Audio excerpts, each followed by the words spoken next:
You guys Good. know each other? No, not. I think Not for officially. a minute we've been on a show together. But Damien, We'll Oh, help yeah, you yeah, guys yeah. We out. have been. What's up, Damien? yeah, nice to see you again, Jeff. How's it You going, dude? too. What's new with you? Oh man, just getting There's ready, Bob. doing the irrigation in the backyard, getting ready for Yeah, the no, so outdoor. hey, what's up, Bob? We were just talking about that where Can you like guys hear me? Yeah. we Yeah, can you hear bet. you. We actually That just went live because we were talking irrigation. And the joy of hand watering, but the convenience of knowing, like I irrigate where it's like the bare minimum, and then I'll do my hand watering on top of that, but at least I know stuff's not gonna die.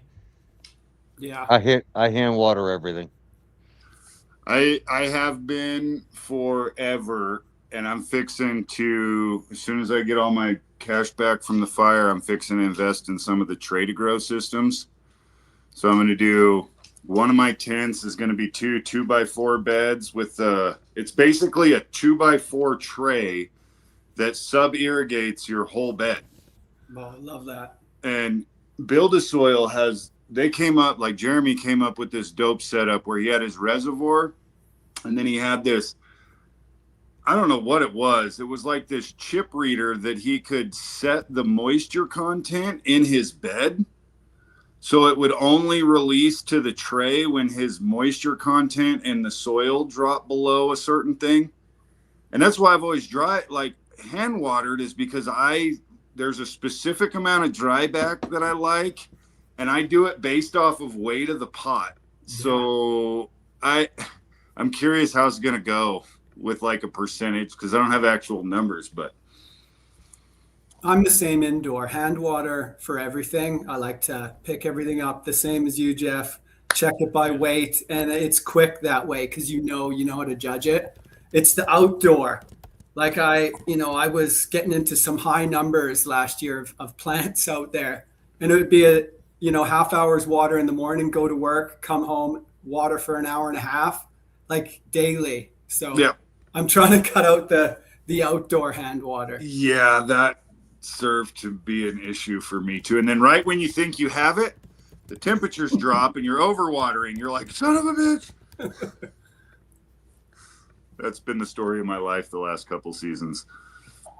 Yeah, mine are too varied to use automation. I got 3/4 gallon, 3 gallon. You know, some are a month old, some are 4 months old. Yeah, I thought about doing the auto pots because I do the same thing like outdoors. I do like 5 gallons, 7 gallons, 10 gallons.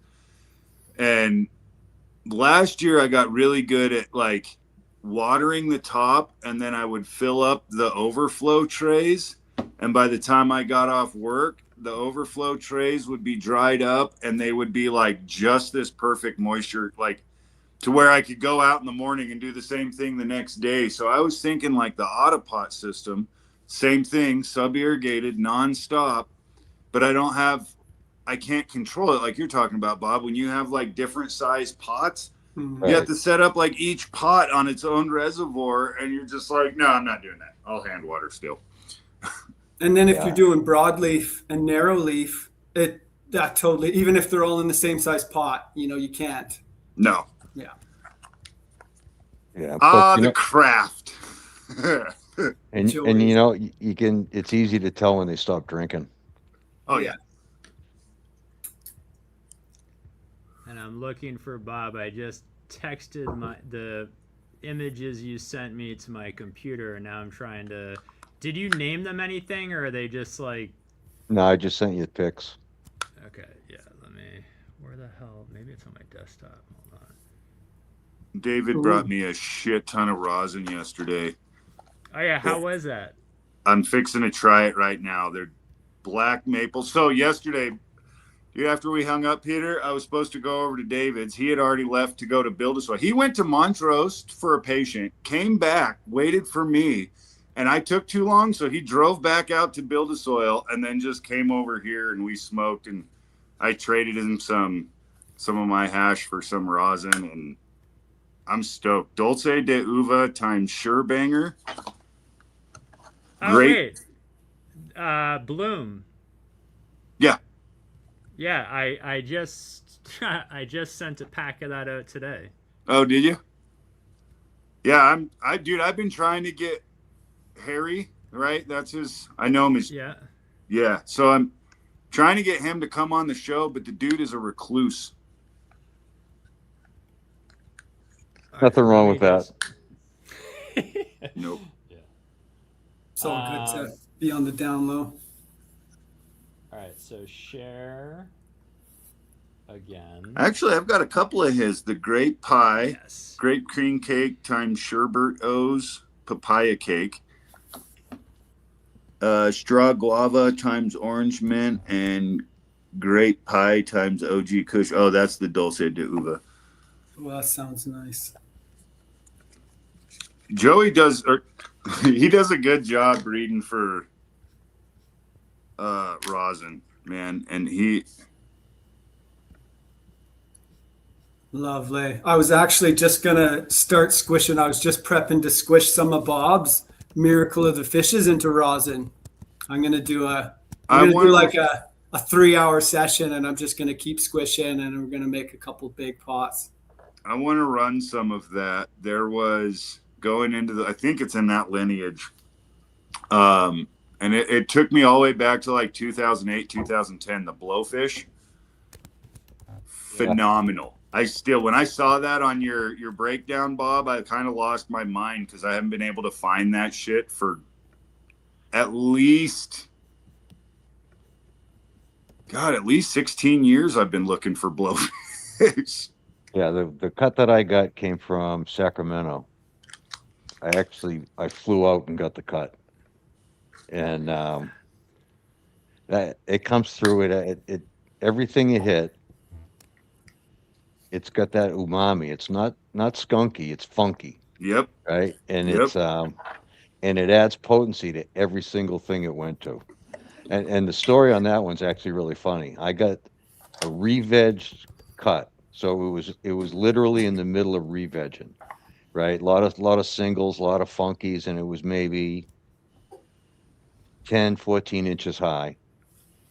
And I literally cut it into three pieces. I just cut it into thirds, and I ended up putting it in. Don't remember if that's the one I put in the salad or not when I flew back. But I brought it back, and all three of them rooted. Even the one where there was like roots in a stem, right? The bottom, the top, and the middle, they all rooted. That thing could grow in cement. I mean, that was an unbelievable plant. And then when I did the fish piss came out better than the blowfish. Mm. So everything was fish piss. And fish, there's been a lot of lines that have come out in that fish piss, and the blowfish comes through in all of it. Like, it's really nice. I mean, the smell is completely different. And I haven't had one that hasn't knocked you yet. They all hit pretty good. You're definitely passing potency through these lines with Oh that yeah, parentage. 100%. Yeah. yeah. Wait till you see the. So I worked that probably in 2018. So in 2018, you figure the dispensaries, the THC rates were probably 20, right? 20, low 20s. And I just did a run of, I actually had some friends at a cultivation facility run a bunch of the girls for me, and I ran the males. And the top 20% were all between 29 and 32%, and those seeds are 8 years old. So I'm going back now, and I want to extend the line.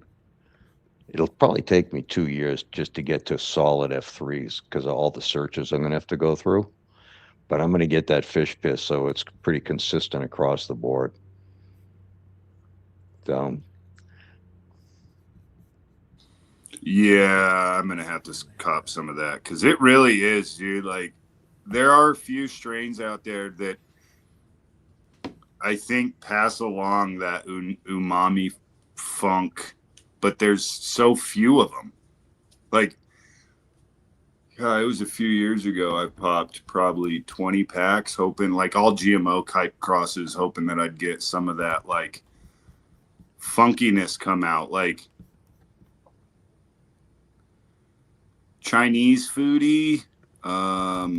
Like Peter was lemongrass telling lo me about mein. some of those. Yeah, like bacon greasy, like rotten steaky kind of funk. Like trying to find that is so hard because I don't think anybody, like anytime anybody breeding for a commercial, they smell that and they're like, oh, hell no. Hell no. And I came across, it was a GMO that my buddy Brother Mendel worked, and it was like bacon and eggs. Like I had 3 or 4 people smoking on it. I'm like, tell me if this is like that savoriness. And every one of them came back with like egg yolk and some kind of like Soy sauce. yeah, some kind of like fat or yeah, like a soy, like a salty. It's just umami. That's the only way. Bacon grease, pork Right. fat, fucking hamburger grease, like whatever, soy sauce. Yeah, And I don't even know how many I've done. I did frosty fish, which was the fish piss into a Gorilla Glue that I got from Brands years back when he was still in California. That thing, I didn't even grow any. I gave a bunch of the seeds out. Kid in the South Shore of Massachusetts grew them outside, didn't do anything but, water them. And those things came through at 27 and 28%. And then there's Macfish, then there's Frosty McFish. I mean, it comes through on all of them. The Catfish, the one that I like the best, and Damien's run some, the one that I like has none of the umami in it. It's like it's a sweet turpentine. It's not a real jack trait, but it's really sweet turpentine. That's the one I like the best. And there's the other one that's high in myrcene that's a little more got the umami funk to it. Right? Damien, did you have both of them or no? I had I had a bit of I had the myrcene dominant catfish, and then I definitely had a terpinolene catfish. I had two, and they were different in morphology as well. The terpinolene was taller, and that myrcene one was wider. Yeah, and Um, the myrcene had better buds for you too, right? yeah, that for me it was better. I think it was. Do you know what the terpinolene dominant one was? It was a bit much for me. Like That's the the one I like. Myrcene was more chill, and the other one was almost like peeking out the blinds, like who's watching me smoke this doobie back here. It was a little had me on edge a little bit, but like the potency was there, the smell was fantastic, and then it came through. Which catfish did you use for? I think you used the 18 for the miracle of fishes that I grew. Um, Yes, I have and which both. one was that? What scent was coming off of that? Because the smells I was getting were really interesting on that Miracle of the Fishes. Right. So the way I did, I did the two breedings on the Miracle of Fishes. I used 11 and 18, and I figured, just like what you said, I thought most people would actually like the 18 better because the bud structure is a little better. It's a really good high, and it's not too much, and actually the potency is a little bit higher on the 18 than the 11. I so you got everything from the 18. All the first seeds I sent out were all from the 18. I think I've only sent out 1 or 2 packs of the 11. I've kind of kept them for myself. Um, but the 11 for me is probably the best, most positive, introspective high I've ever had. And and to phrase that, I'm on Social Security, so it's been a long time, right? It's right. and I love the 11. So whether it's for everybody or not, that's the one I like. So It's funny because I love cultivars that offer that. Like I know so many breeders that well, people that ask breeders to shoot for this one specific thing. And I love, like, my buddy David, dude, he loves that, like, giddy up and go. He wants something that's going to jack him up like a pot of coffee. And I'm the other way around. Like, I prefer something that's going to melt me down into the couch. But there's, like, an That's occasion. my starting state, though. Right. There's an occasion where you're like, I want it. So it's beautiful when you can be like, here, I found this cut. You're going to appreciate this. I'm looking for this cut. And every once in a while, let's just trade some bud back and forth. And we do it all the time. Like I got some punchberry cookies. It's real heavy in that terpenoline. It's slightly introspective, and then you just crash out hard, heavy, like your munchies hit, and then you want to go to bed. David shoots for that first hour. He'll smoke everything I gave him just to keep that going so that he can ride the rest of his day. And I'm like, I can do that maybe twice. And then I'm like, put me to sleep, baby. I'm ready to go to bed. I don't think the 11 had that. What I really liked is it gave you the really, that's the kind of pot you want to smoke when you're alone, right? Right. Because it really makes you think, and you go through process, and I think the thing that I really liked about it is you don't know when it's over. Like this, right? There's no dropping off, right? Which you can get in some stuff, but there's no drop on this. It's you just kind of keep going, and you're not sure when you're not high anymore. Right? I call that getting off the bus. Yeah, you just let off, and there's no. You're just like, oh wait. Yeah, you didn't even know the guy was hitting the brakes. It was easy.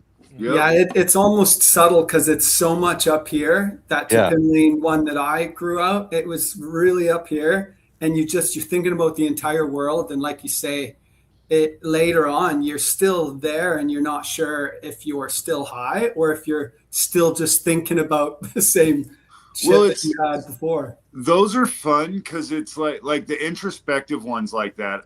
It's like momentum.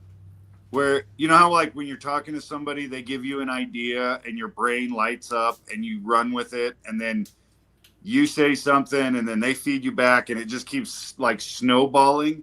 I think that's what happens mentally is like, because mushrooms do that shit, right? Like you take a handful of mushrooms, you go through this wild ride, and your brain still remembers all the epiphanies and everything you contemplated. So then by the time you're off the bus, your brain's still like remembering the ride and going along with it.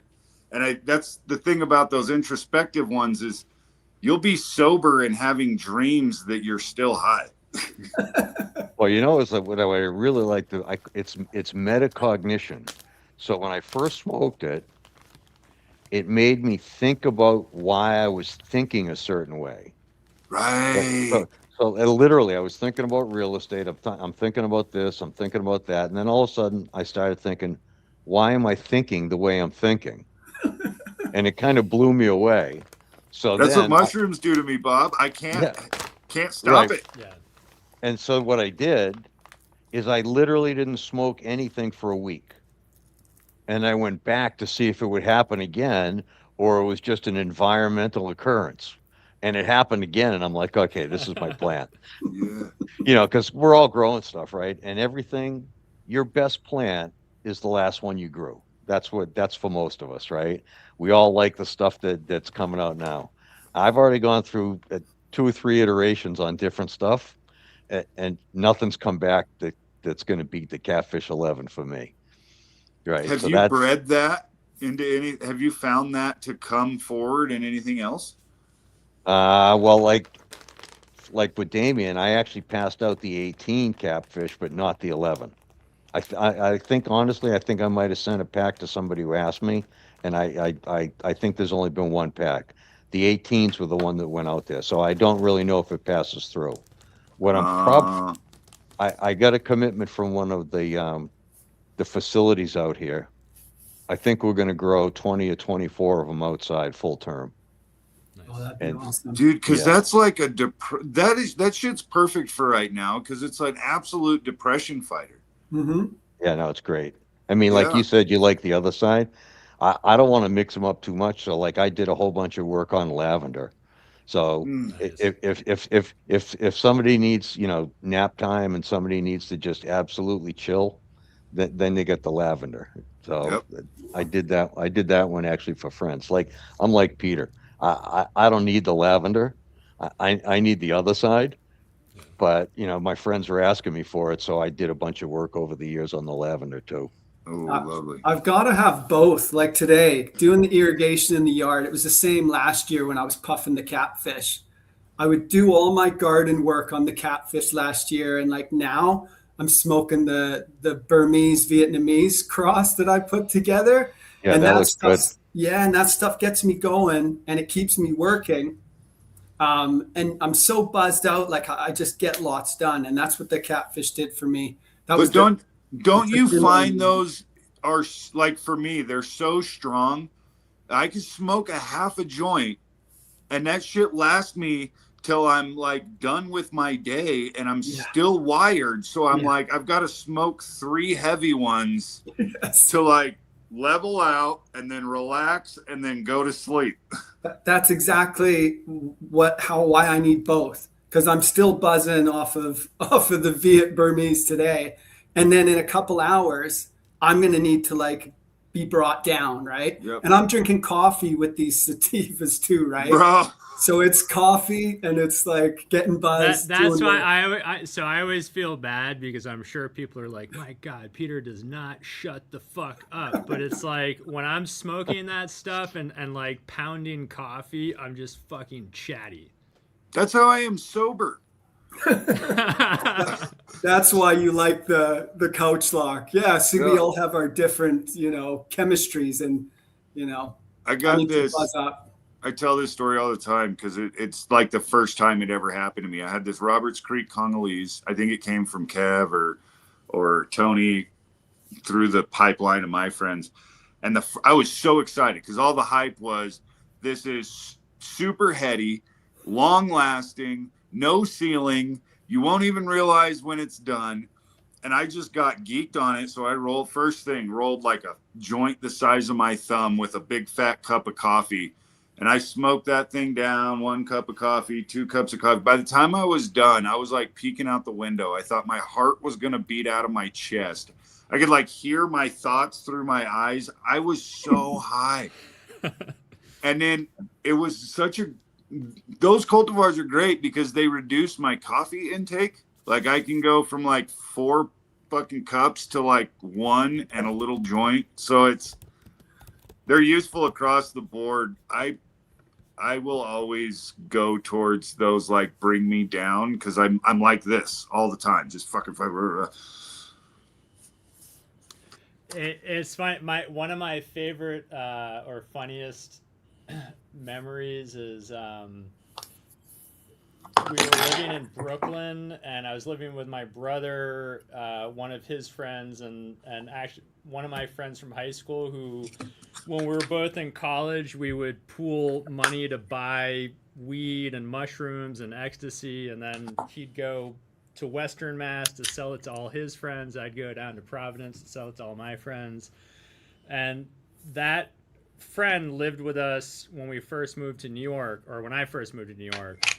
And he had Ritalin, and like he took it daily, and I think he's like you, like his mind does not stop or slow down.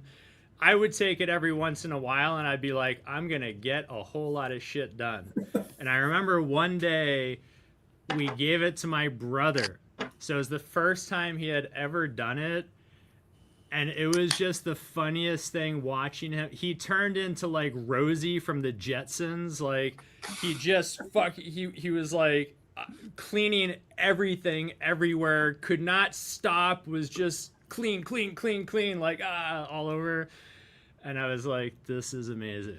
I get so hyper fixated. Like that stuff will make me like I will focus on some shit for days. My whole life will go by me and I'll be sitting there trying to draw or perfect this whatever task I'm working on. Someone just I'm bringing back memories for people. I'll just say something about Bob's red Taiwan. The red Taiwan I grew. So it's got the chocolate Thai in there, and it's got the Federation Hawaiian Sativa. So it's got all that narrow leaf sativa buzz to it. I was smoking that in the garden last year because it got me going straight away. But then like 35, 45 minutes later, I would just like my whole life would pause, and I would find myself standing in the trees and just like looking up at the trees for like the next 35 minutes. So you could keep going with the buzz for like 35, 45. And then the next half hour, you were just staring into space. And it was like, it wasn't like a crash. It wouldn't bring you back down, but you couldn't really function anymore. And I don't know what that second half of that was. But then I made that, Bob, into a tincture. So I've got your Bob's Red Taiwan tincture, and the tincture it's all buzz, it's all up.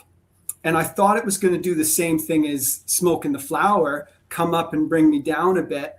So I tried it, sampling it in the evening, and I was up till like 2:30, 3:30 in the morning off the Red Taiwan tincture. But with no jitters, right? No Not jitters. like jittery. Just like awake and buzzy and feeling good, you know? Yeah, this is kind of what's cool, piggybacking off the conversations we've been having on Fridays. Just like the different, you could take the same strain, like smoke it, hash, edible, tincture, and it's like it'll work differently. So when you dismiss it in one form factor, it could totally work for you in another form factor. Yeah, and that's what I love so much about all the different options about processing, because even with hash, like you could just take just hash and be like, well, I don't like it in water hash form. Well, dry sift, it's fire, or rosin, it kicks out like just the right effect. You know what I mean? Like it's not even so much about flavor, even intensity. It's like I get that effect when I do this specific, you know. And I was like Friday, I was talking to dude about that, like Kelly about that. He decarbs his CBD for like 6 hours, and that gives him the right effect. Yeah, you got decarb at a higher temp and longer for CBD. Cool. Yeah, so it's, I don't know, it's just kind of cool how essentially you could do the same thing with anything else, right? What happens if you go longer with a THC cultivar? You're just going to convert down to CBN and end up with a certain ratio of cannabinoids. I don't know. And that it's is just the cool. effect Jeff is looking for. Yeah. Yeah, Damien, right before he passed away, he had this thing, and this is where getting into some of that Thai stuff and the older varieties, he was making bong, like tea with his hash, and when you mix it with other food sorts like pepper and spices and all this, it changes the effects of the way it hits you. Just quickly, this reminds me, Bob, there's someone in Massachusetts. If you know anyone who has a lot of biomass, basically his dad has cancer and he wants the leaves to basically make like juice it. So if you know anyone in the Mass area who has a lot of leaves, which they probably don't want. Think about it. I mean, I got a bunch of stuff that I'm too lazy to make hash with, so it's sitting in a bucket drying out, but I probably got 5-gallon pail full of it. Nice. All right. Well, I will, he emailed me today and I was like, jump in the chat tonight because I'm not going to remember, and miraculously. Yeah, get me offline. So okay. Damien, on the Red Taiwan, that chocolate Thai, right? The history on that came from like an old head, then to Ozark Nation. Then he did a generation or two, and then he sent those seeds to Dave, AK Bean Brains. And then it's either F7 or F8, but you'd think there'd be consistency and almost loss of vigor at F7 or F8. Yeah. And there's not. Right, there's still variety in the different cultivars from those seeds. And then I got that red stemmed one where when I grew them out, I mean, it maybe it only had 2 or 3 sets of trues, right?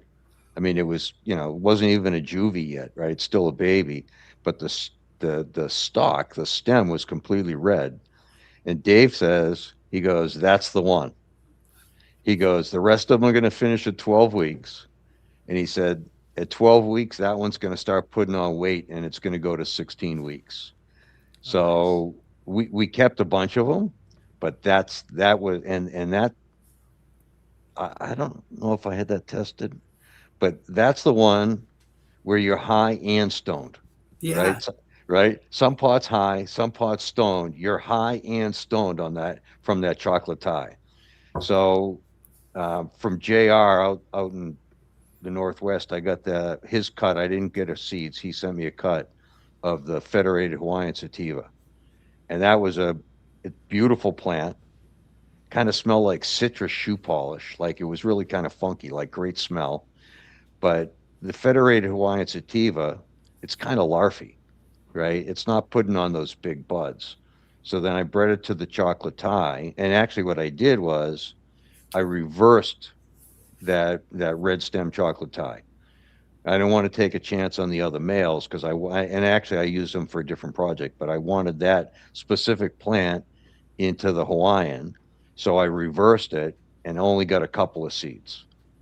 And then one of the plants was an absolute monster, just like it's tough keeping in the mom tent because it grows too big. Hmm. So that's where the red Taiwan comes from. And then I took the same chocolate tie that I reversed, put it in a tent, and hit it with the Panama Red Death. So those are the ones that I already picked the male. I'm in the process of making F2s right now, just because I didn't have many seeds, and I'm usually a one-on-one guy. Pick one I like, pick one I like. This one I use three males. No, yeah, three males and two females, and I'll get some good diversity. But I found a really really good male, and that's going to go hit the red Taiwan.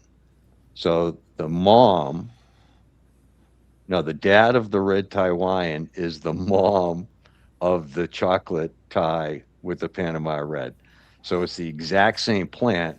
One's coming natural and one's coming reversed. One's into the Hawaiian sativa and Panama reds into the other one.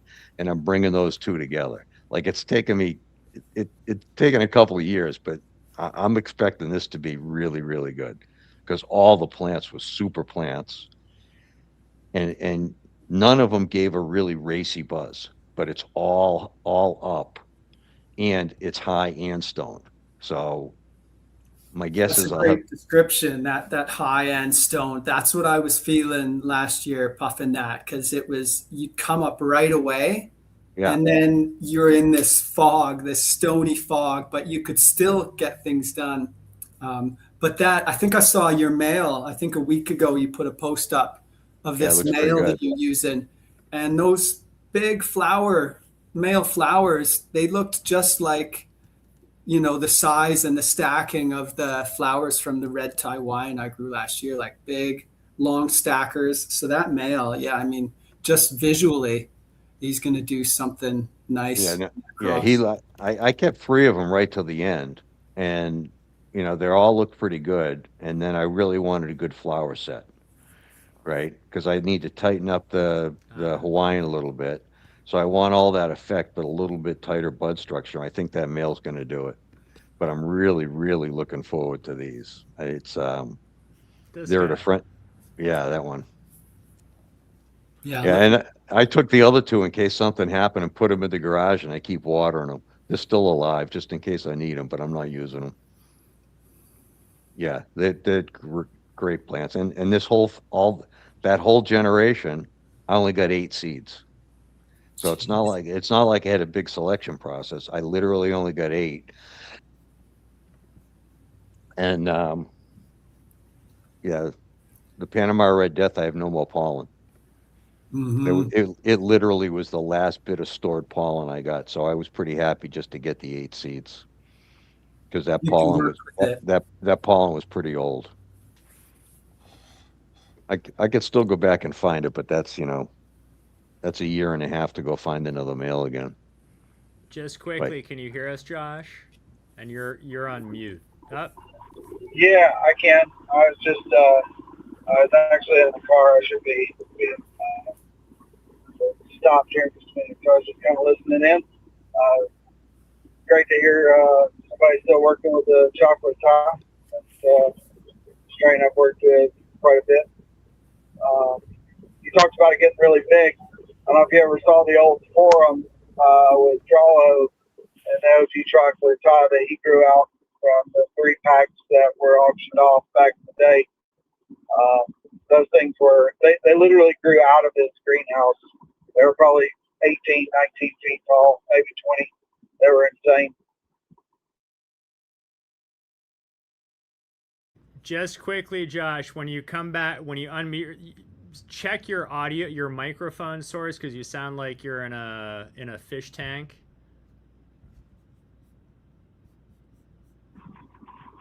I may have slipped and fell into my bum. I think that sounds better. Did you switch the audio source? Yeah. Okay, yeah, that's a little better.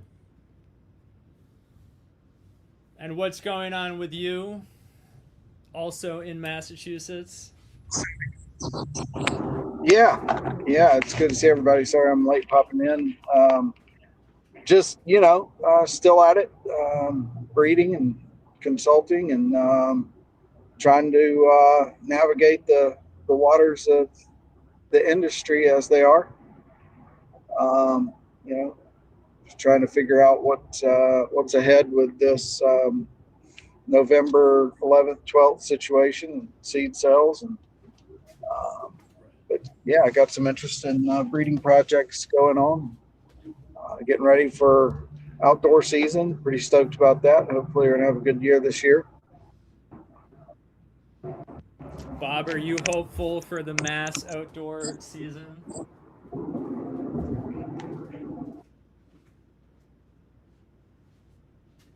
we lose Bob? I tell you, I don't know, Bob. I don't know. Sorry, Bob. You're muted, Bob. Yeah, I'm muted by you. There we go. Yeah. I was trying to mute everyone when Josh was first talking to see if maybe I could make it sound better. Hey, Bob, how are you? Long time. Yeah, I know. We'll see. I hope you're doing well. Yeah, hanging in there. How about yourself? Same. Still vertical. That's the way to be. Not a bad place. Trying to get ready for the season. I'm usually well on my way. I haven't even started yet this year because I'm doing so much inside. Yeah, that's the same here. It's been such a cold and typical. I guess I've been in New England for 6 years, 7 years now, and I feel like this is the first real New England winter we've had since I've been here. Oh yeah, no, I had 2-foot ice dams on the roof. It was not a fun season. Yeah, I think this is the first year I started to understand why everybody goes to Florida for the winter. Well, I'll be there tomorrow. So you guys you're not having a heat wave there in Massachusetts right now, like everywhere else? Now it got up to 50, but I think tomorrow night it's going to be down to 30 again. Yeah, it's I'm on the road and I can see the thermometer on my dash. It's 39 right now, so it's still pretty chilly. Don't put the snow equipment away till we hit April. You never know. There's one blast coming in March. You've got similar weather to us. I had 3 inches of snow 3 days ago, and then yesterday it was like 60 Fahrenheit. So it went from like 26 a couple days ago to 60 in a day, and then now, it's cool again. Yeah, and it was same here. We can have 40 or 50 degree swings Fahrenheit. Hey, Damien, I wanted to ask you, what on the my miracle of the fishes that I grew, I had bad soil, so I don't have confidence in the smoke that I got out of it. I mean, I expect a lot out of the plants. How does it compare the smoke, the effects to the catfish versus the miracle of the fishes?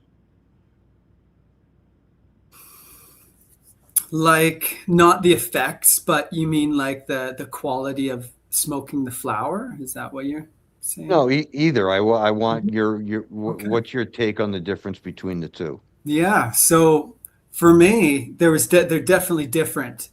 They weren't the same. I cloned that the myrcene and the terpinolene phenos of the catfish so I could try them again. And then I harvested those clones of the catfish at the same time I was harvesting the miracle of the fishes. I just had more miracle of the fishes on bigger plants. So I got to smoke them kind of together in harvest season. And the miracle of the fishes for me, I enjoyed it more because what it did for me was it had a really, it was potent and it got you up really quick, like got you buzzing really quick. And it actually had this great effect to it, that had like this electric feeling in my body, as well as a little bit of mind alteration and not as much introspective as say the catfish. But the catfish, I found it felt more potent in the way that if I had a little too much, like I sat on one show one night and I was puffing on it, and then I got too high, I couldn't speak anymore with the catfish.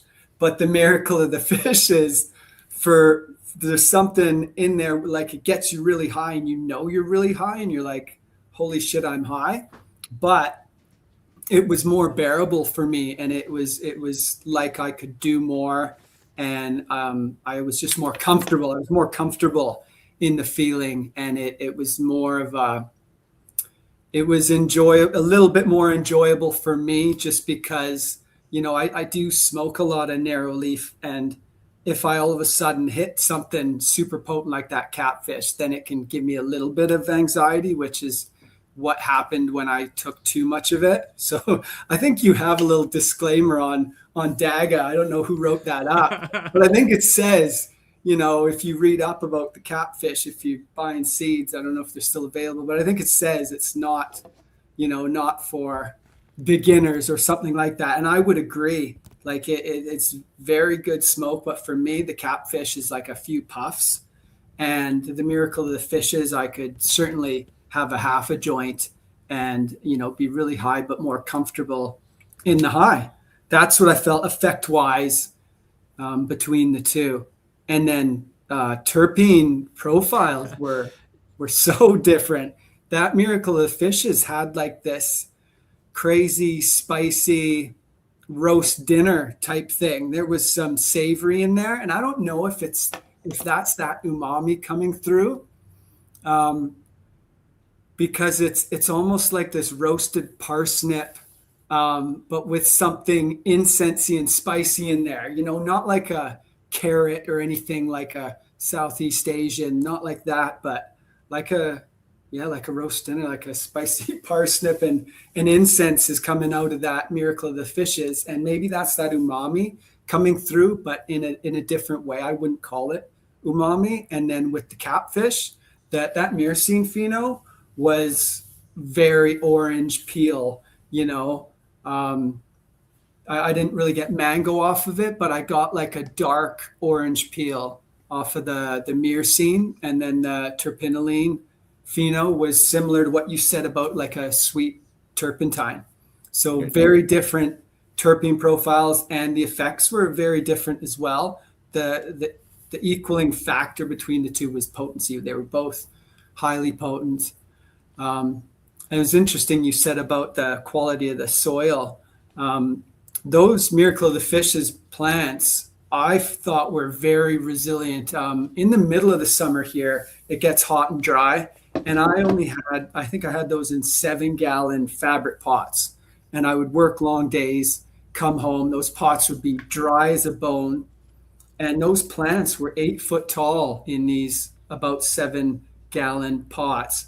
So they were sucking the food out of those pots, drying out, and they were still 8 foot tall. I wanted to see them do what they wanted to do. So I didn't do any training. I didn't top them. I didn't cut any lowers off. I let the lowers come up. There was buds on the bottom that were still golf ball size on an 8 foot tall plant. and I was chasing it with some, dry organic amendments for food, but those plants never looked hungry at all, even in small pots getting really big. I found that they did really well in a probably depleted soil in, real high heat and drying back real dry. So they did really well. I think they were strong plants as well. What's the thank you. resin like on those? So visually, on the Miracle of the Fishes, they weren't like coated white. You could see a lot more of the color of the flower come through, like the purples and the dark greens. So they had this beautiful bud coloring, and they were a little bit different. I had a more purple pheno that had more conical shaped buds, and the darker green phenos had more round golf ball shaped buds. But I wouldn't say they had big resin heads with like they didn't look super frosty, but they were greasy, super greasy. They're all greasy. Yeah, really greasy. I love that. That's why I want to squish them here right away. I love that greasy resin for rosin, for squishing rosin. Really? So you're going to squish really Dude, well. I find anything greasy I press, I find I could just fill up a cart and rip it. It never stabilizes for me. Yeah, the stabilizing, I agree. It's really soupy. But for me, like, just to have that, it's hard to even clean up. I throw it straight in the freezer, and as soon as it comes out the freezer and I'm scraping it up, it kind of goes back to the soupy consistency quite quickly. But once I get that in my rosin pot, smoking it or putting it in the puffco, like, I just love that high terpene content. It's so tasty when you Yeah, can get it. It beautiful. just drives me nuts. I can't ever get it. I hate working with it. Dude, I was trying to figure out a way to press those right into a cart. No decarb, just right in and rip. Because, the profile on that, but. And also, for that type of, like, the profile is really strong, and it's got those terps still. It's, we're 3 months plus cured now, and the smell is still there. And I find those greasy, high terpene ones, they keep that profile. Yeah, way more shelf stable. Well through the cure. So you're 3-4 months cured, and that terpene profile is there. And when you squish that rosin, you can put that in your freezer or fridge for 8-9 months, a year. And when you throw it in your puffco or whatever, the scent is still there. Hey, Green Man. What's up, guys? What's up, Green Man? I just heard you guys talking about my favorite plant, so I wanted to hop on.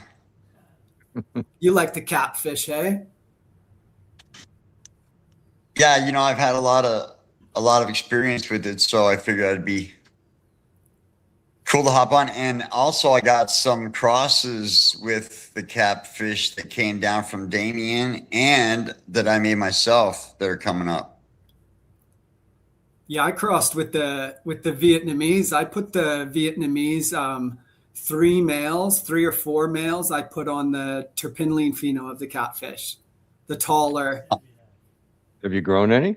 No, I haven't, but they are on my short list to pop a few testers to put out on the back deck here soon. So we're definitely going to see them this year. We're going to have a look. Damien's an animal. Like you. Every time I look back on your Instagram, like, which is the very next day, it's like, here are 14 new plants that, like, none of you have seen, and they're already each like 8 inches tall, and there's 60 of them in this, and I'm like, whoa. Yeah, I grow too many plants. I can't seem to contain myself. There's too many seeds to look at is the problem. It's not that I need the flower. I share my meds because I have enough, but I need to see these plants. I mean, who doesn't want to see what the next cross looks like or what Bob's next pack looks like? I can't wait because we all know we don't have enough years to grow all these out and see them all. So I just want to grow lots. I'll try to grow them small and just go through more. I'm trying to figure out how to do that outside. It's so hard to, like, I guess, predict. Because I'm kind of the same way. I'm like, there's no way there's enough time. Like, I'll smoke what I want, but I just want to see it. Yeah. And I'm like, I could fill up my backyard, but I just need them small, like little half ounce, because I can do it indoors, but I'm still limited on space indoors.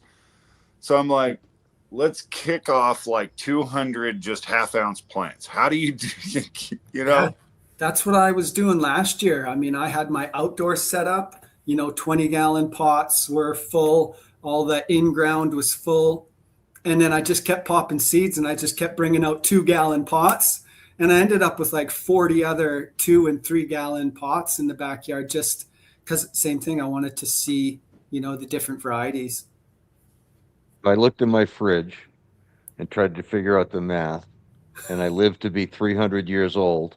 I'd get through about 20% of the seeds. 20%. If and I'd you have, stop making more now. yeah, exactly. Yeah, that's going to happen. Oh, I'm just about to pop your Macfish 6BX. That's right, Bob? It is. So Yes. one guy found a Hermie, right? Did you pick that up? Yeah, I saw that in the post. So I'm And going to actually, I had one. I was growing them, but I can't say mine was. Wouldn't call it a herm. I had aphids, a big invasion last fall when I was trying to grow some of those out. So I have a feeling the attack from the aphids, caused one of my females to pop a couple pollen sacs. Like it was like 1 or 2 sacs. It didn't look like fully intersex, but I'm going to give them a good run outdoors this season. So we'll see them outside like we did your Miracle of the Fishes. Yeah, I think this, and you're going to get the albinos again too. Okay, right, of course. So it seems like everything I hit, the frosty McFish, where fish piss was part of the other side, they carried through on the albinos. So the Macfish 6 backcross, Catfish, and Miracle of the Fishes all produce albinos. Yeah, so I sent a bunch of catfish seeds to my brother to grow in Connecticut because I figured it'd be cool. Like we could have a get together and you could come down and they'd all be growing out in his outside his house. Cool. Yeah, I'm going to take this fish piss male that I just found. I'm going to go back and hit the Macfish 6 again. This male, I mean, it's tough because the other male's 8 years old, right? So, try to have the recollection of exactly what that plant was like. But this male that I have, I test the males if I'm going to breed.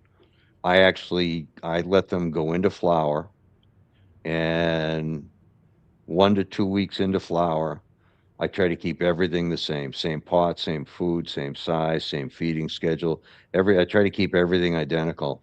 And then I literally cut off the top 3 or 4 nodes and send them in and get them tested for cannabinoids. And it gives me an idea. Like I sent Peter, if it's kind of cool to look at if Peter quits walking around in the background and we can get that sheet in there. Yeah, but but this fish piss male, if you've grown the Macfish at all, it stinks. Like you could be blind growing that plant. Like it smells in veg more than any plant. Hey Peter, you got that one of those slides? The one with Do. The one with the circles? No, the other one. Next one. Yeah, so these are males. And the one I selected is the big one. So the total, the tack on it, right, was the total cannabinoids was 1.5%. And it's balanced. It's high THC, got CBG, CBC, and some THC. And if you look at the 4 to the right, the top one's 110, the next one's 90, the next one's 90, and the next one's 110. And there was a couple more that were one was higher and 2 were lower.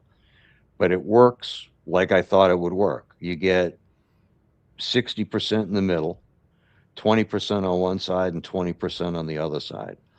And what I'm looking for is I'm looking for the pathways, right? There's these ISRs and these SAR pathways in the plants.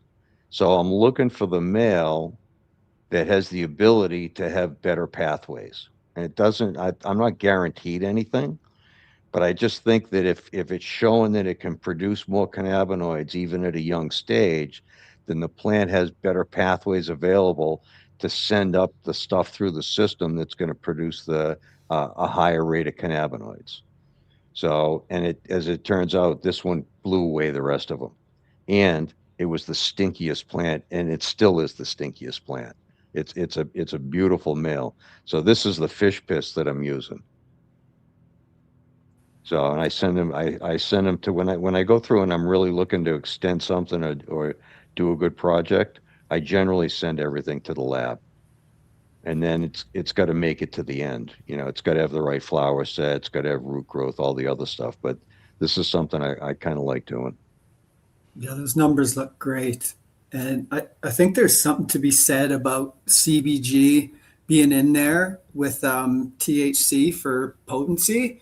You know, I think you'll see with some of these narrow leaf cultivars or Southeast Asian or equatorials, that little bit of CBG that tends to be in there. I think that has something to do with, you know, those soaring effects. So for sure, if you're seeing that in your males, I think that's a great indicator. Yeah, Well, I there's wonder if the the same theory applies to the aroma compounds too. Like if you're looking at a plant in veg and it's testing high overall, you know, terpene or aromatic compound, whatever you want to refer to, or whatever we can test for at this point, and you go, oh yeah, this is showing like a relatively high percentage in veg, which, right, Bob, that's well, your I let I run them for, you know, say a month or 6 weeks, right? Probably 6 weeks. I want them probably 8 nodes high, and then I put them into flower. So I'm starting the mechanism where it's starting to transport and pick up different nutrients to provide, um, you know, different benefits to the plant. So I don't really care so much in veg. It's I want to make sure that it gets into flower, and none of them spit pollen. So I'm in that, you know, 1.5 to 2 week range where they're starting to put out sacs, but they're not dropping pollen. And then my thesis is the ones that have the better pathways are going to produce higher total cannabinoids. And what I was really looking for, excuse me, was CBC. So CBC's, you know, non-psychoactive, but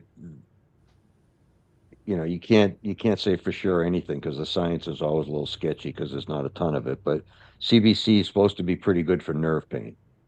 And one of the Mac fish that I tested years ago had 1.5% CBC as a finished flower. And I think it's pretty rare to find any plant that's got more than 0.5% of CBC. So, and one of these females that I got, um, that's going to be in the top 4 that I'm going to run, is over 1% CBC. So I don't like the CBD. I want, and it's tough to get CBC without CBD, but you know, I like Damien, right? I want the up, right? And then when you're doing the real nice narrow leaf, CBD is just going to kill some of the stuff, right? So I, if it's got CBD in it and it's in the narrow leaf stuff, then I'm not even using it, right? I'm getting rid of it. I don't want any CBD, but I really want the CBC. Yeah, I agree that Do you see that CBD. comment? Yeah, I did. I mean, I try for it. I like the C, you know, first of all, if you take a look at diabetes and nerve pain and the amount of people and the age, and CBD is good for, you know, kind of like low muscle pain, right? Where it takes away some surface stuff. I think CBC may have the potential to be more effective on nerve pain. So the fact that I can get blasted, be high, right, introspective and happy, and it takes away some nerve pain for somebody, that seems pretty cool for me. So I've kind of leaned towards that, whether I ever get there or not, right? That's kind of the All idea. the fun and Some also of that the benefit. indica healing, but with still the up buzz. Yeah, That's I want the up. I don't the CBD like I sent some to Green Man, right? That's 1-to-1, and the reason you find out it's CBD is because you smoke the weed and you go, yeah, it's not that good, yeah, right? yeah. And then you test it and it's got a ton of CBD in it, so it definitely helps people. Oh, It's for just sure. it's just not really what I was looking for. It's not going to get you up. If there's CBD in there, it's going to equalize it a little bit. And Right. maybe that can happen for like, an evening couch locky thing. But if you want to get buzzing, that CBD is going to bring that down. Although when you're too high, you want to rein it in a little bit. We were When we- super happy with it because, Bob sent it for my son and his seizures, and it turned out to be a very heavy yielder. It was a Federation Hawaiian sativa cross with the roof, and I harvested 4 of them. There was one smaller, different pheno that had a different, basic smell, but they were all pretty much gas and fruit. Like, they were hella gassy toward the end when we harvested. So thank you, Bob. Those were awesome. Yeah, pleasure. Glad you liked them. Yeah, I worked the Maru, found a couple of nice plants, and then with all the CBD, I just kind of narrowed it down, and that stuff will sit there. I won't work that line won't get worked by me anymore. It got impregnated with skunk number 1. I got the skunk once. I do always love hearing someone talk about kind of breeding and like Bob's breeding for Bob, right? Which I love. And I love hearing what Bob's looking for, because then you can kind of know like what Bob's stuff's all about. Or like someone else is breeding for something totally different, but to like hear them talk about what kind of they're going for and they're focused on is always nice to hear. Well, it's wonderful because it makes it really easy to recommend. You know how many times I hear like, I need something for nerve pain. From here on out, I'm just gonna be like, go hit up Bob. Find CBC. Yeah, Yeah. there's not much. It doesn't exist very much. I mean, and if it does, my guess is it's going to be higher in CBD. And Right. CBG is the precursor. THCV. Yeah, THCV would be nice. I have access to those plants. CBC and You like THCV. that, Bob, because that THCV, that's like that 6 cup of coffee effect. I grew some THCV last year, and holy shit, like that was some real buzzy stuff. And the THC was only 10%, and the THCV was 10%. So it was like a 1-to-1, but it felt like it was a 28% cultivar. Like it was. Yeah, I have access to Doug's Varan and a couple of precursors of Doug's Varan, so I have access to the plants. I've not asked for them. They're there if I want them, but right now it's too much work. I'm doing all this stuff on the chocolate Thai and the Panama, and then I'm going to go back and I want to stabilize fish piss at a very potent rate, and so Bob, don't let us distract you. yeah, no, and I got Stay the lavender, focused. which I'm gonna give away up here. We'll grow 40 or 50 of, probably 40 of them outside this year. I crossed Booper with lavender lemonade. I'll send you some seeds. Cooper's such. That sounds fun. Yeah, what the interesting part is, I have to focus. You hear everybody talk about, because the kids are all buying the numbers, right? If you go into a dispensary, they're buying the numbers. And I'm fortunate in that I have a couple of cultivation facilities that will do the work for me when I want to do a big run, because they'll all make it to the dispensary, right? Because they're all 27 to 31%. So it's stuff that they can move. So I have to make sure that it's potent, or they're not going to want to grow them. They're not going to grow stuff for me that's at 19 or 20%, because they're not going to be able to move it. So I do focus a little bit on the high THC, because it helps me have people help me go and find what I'm looking for. I mean, kind of is what it is. I mean, and it's not terrible having potency. It's like the shark and the pilot fish. the symbiotic relationship. Yeah, and I mean, you're looking at total cannabinoids too. So if you've got that CBG and the CBC in there, even in small amounts, that changes an only high THC cultivar. So it's not like it's just got high THC and nothing else. That is that synergy with those small numbers of those other cannabinoids. Yeah, but absolutely. My focus is on high total active cannabinoids without CBD. So, Bob, I have a question.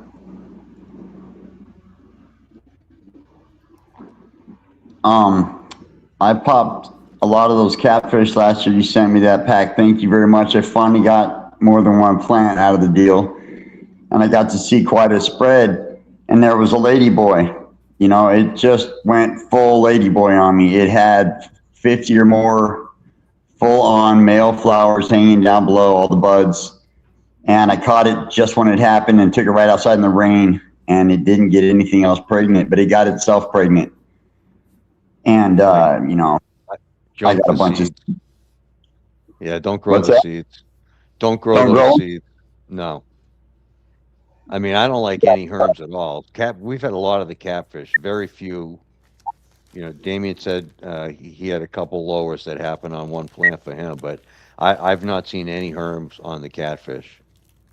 Macfish was always solid, and yeah, anything that's come out of the fish piss has been really solid. But if there was any chance of herms, like, you know, I Yeah, killed it.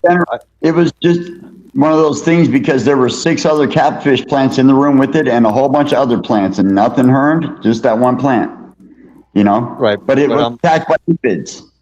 well, The aphids made the herm. yeah, but you know, so I don't care. Like I'll take them from 18.6, put them in 24.0, let them settle in, and then put them back in 18.6 again and see if they flinch. So I've done that a bunch of times, and I let them dry out to the point where I'm probably hurting the plant a little bit, and let them go close to full wilt. And I mean, honestly, I don't think anything should herm. I mean, first of all, the plant's designed to herm, right? So they'll all herm, given the right conditions. But I mean, I want to put them through the paces and have no herms. That's so. And if anything herms, I 100% wouldn't use it. You get seeds. You get the you male get catfish. I took the male catfish and crossed it onto the Cherry West Sky Color Double Kush to make the cherry cuttlefish, and it bred out the herms. There's no herms at all in the seeds that I'm popping from that. Yeah, but you don't know. I mean, honestly, you grow 40 of them. Somebody else grows 10, and they get one, right? But Yeah.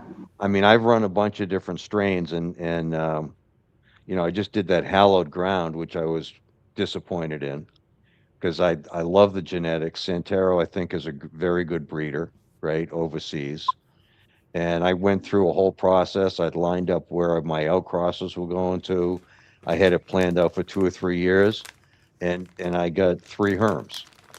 So, honestly, if I was doing a plant and I grew 10 of them and 1 hermed, maybe 50-50. If 2 hermed out of 10, 20%, I'm not using the strain's dead to me, right? Because I don't want to pass that through to anybody. Yeah. So, Totally. I mean, I spent a bunch of time and a bunch of effort. Thought something was going to be great, you know, which is why I send out the testers all the time. I want to make sure the stuff's solid, and if it's not solid, and especially if, you know, I see people growing seeds that they got from a herm, that's a disaster, right? Yeah, I'm not growing those seeds out. The ladyboy seeds are like already gone. I just composted all that shit. I mean, what's the other one that's is it cherry, the red one everybody uses? I don't know what the hell's the name. Cherry pie. Yeah, the cherry pie. Yep. Like, Yeah. like Like crazy. I mean, everybody loves it, right? And they say the weed's great, but the thing harms. Yeah, when you Everyone says breed that. it, Yeah, I'm not everybody breeding it. that breeds with it puts out a warning that says this will harm. Who? Yeah, well, I prefer not to put out the warning, so I'm not growing. I Right. think a lot of people use it, and I see the reviews and hear the comments on the final product, and everybody loves it, right? Yeah, it It's obviously passes some great traits, but if it's that hard to work with, it seems like, you're pedaling backwards, right? first of all, there's so much opportunity for so much good weed out there, right? From all these different sources. Why not get the stuff that's got vigor and stability, right? Go for those and then find the good plants. Don't find the good plant and that's kind of weak and keep growing that. Get the strong, high vigor, right? Stable plant, and then you're going to find some really good ones, right? Then you work the line, right? To me, that's at least that's my approach. We like breeders like you, Bob. Yep. A lot of work. Panama Red Death, man. That Panama Red Death going in tomorrow in the soil or in the water tomorrow, Bob. Yeah, that plant's doing really well in New York City. I sent it to a friend years ago, and he has waiting list whenever he has harvests. It's really big plant. It sounds totally up my street, that one. I'm going to have to get my hands on some of those seeds somehow. So you're crossing it with the chocolate tie you were saying, right? Yeah, it's already done. Already growing them out. Tie from Already picked Where'd the you get male. the chocolate from, Bob? The chocolate tie is the one that came up from Ozark to Bean Brains to me. Oh yeah, okay. I've talked to him about that line, so I'm familiar with the background. And for me, whether it's chocolate tie or not, it's a great plant, right? I mean, Yeah. the reason I really care about the genetics is if I want to do a specific cross, I like to go out cross and then back in, bring it back in, and just like the catfish, I'm generally not trying to produce stable lines. Like after 8 years, I'm actually going to try to produce a stable line in fish piss, right? Because I know what it can do. I've grown it for 7 or 8 years with all the different progeny, and then what I'm going to do is, like I'm already started. We just tested 24 females. I'm getting reverb. Yeah, me too. I think Hello? it's on you, Josh. Yeah, I'm not sure. So the idea is I want to find a unique, I want us all to be able to find a really unique plant.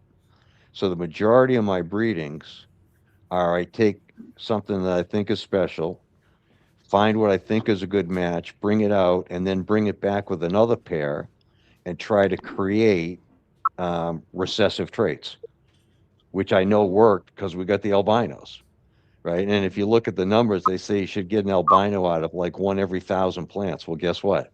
If I give you 20 seeds, you're going to get 3 or 4 albinos, right? And if I give him a green man, he's going to get 7 out of 10 albinos. But I got 9 out of 10 twice. but when you do that, you end up with these special plants, right? And I got to give credit to Cornbread Ricky. Like in 2016 or 17, my son was with me. We're out at the Emerald Cup, and I had a really nice conversation with him. And at the end of the day, there's only 2 kinds of seeds, right? There's a seed like, somebody's out there with Jack Herrera on an F8 or an F9. So when you plant 20 of them, they're all going to be the same, right? And then, but the dispensaries and the commercial market, they're generally not doing that. What they're looking for is one unbelievable plant, then they clone the living heck out of it, right? Yeah. And that's what hits the market.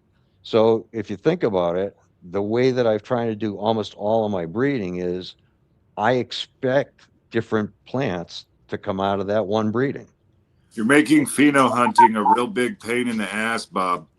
Yeah, but it's what we This is want to do. perfect. Oh yeah, 100%. No, I mean, Then I pop a 6-pack with or a all 12-pack, the and I go home with all my females because I can't pick a good one.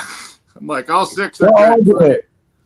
no, when So- Bird and I smoked through all his stuff, it was like each one was different and great in its own right. And then Yep.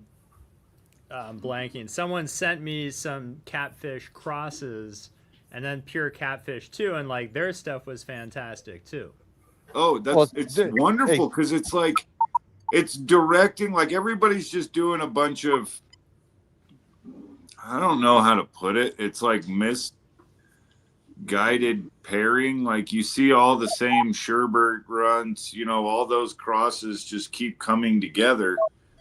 And it's nice to see like somebody intentionally directing diversity, right? Like I want you to all experience something special, but there's still a commonality within this whole project, you know? Yeah, The you go- unicorns so- are hiding in those diverse genetics, right? You're not going to find a unicorn in a line bred line. You're going to find all the same yeah. plant. So I don't. Right? I'm going to see if Well, I'm going to see if I can say this without examples, right? So if I have the mom and say and whatever the two parents of the mom are, they go from 1 to 10, right?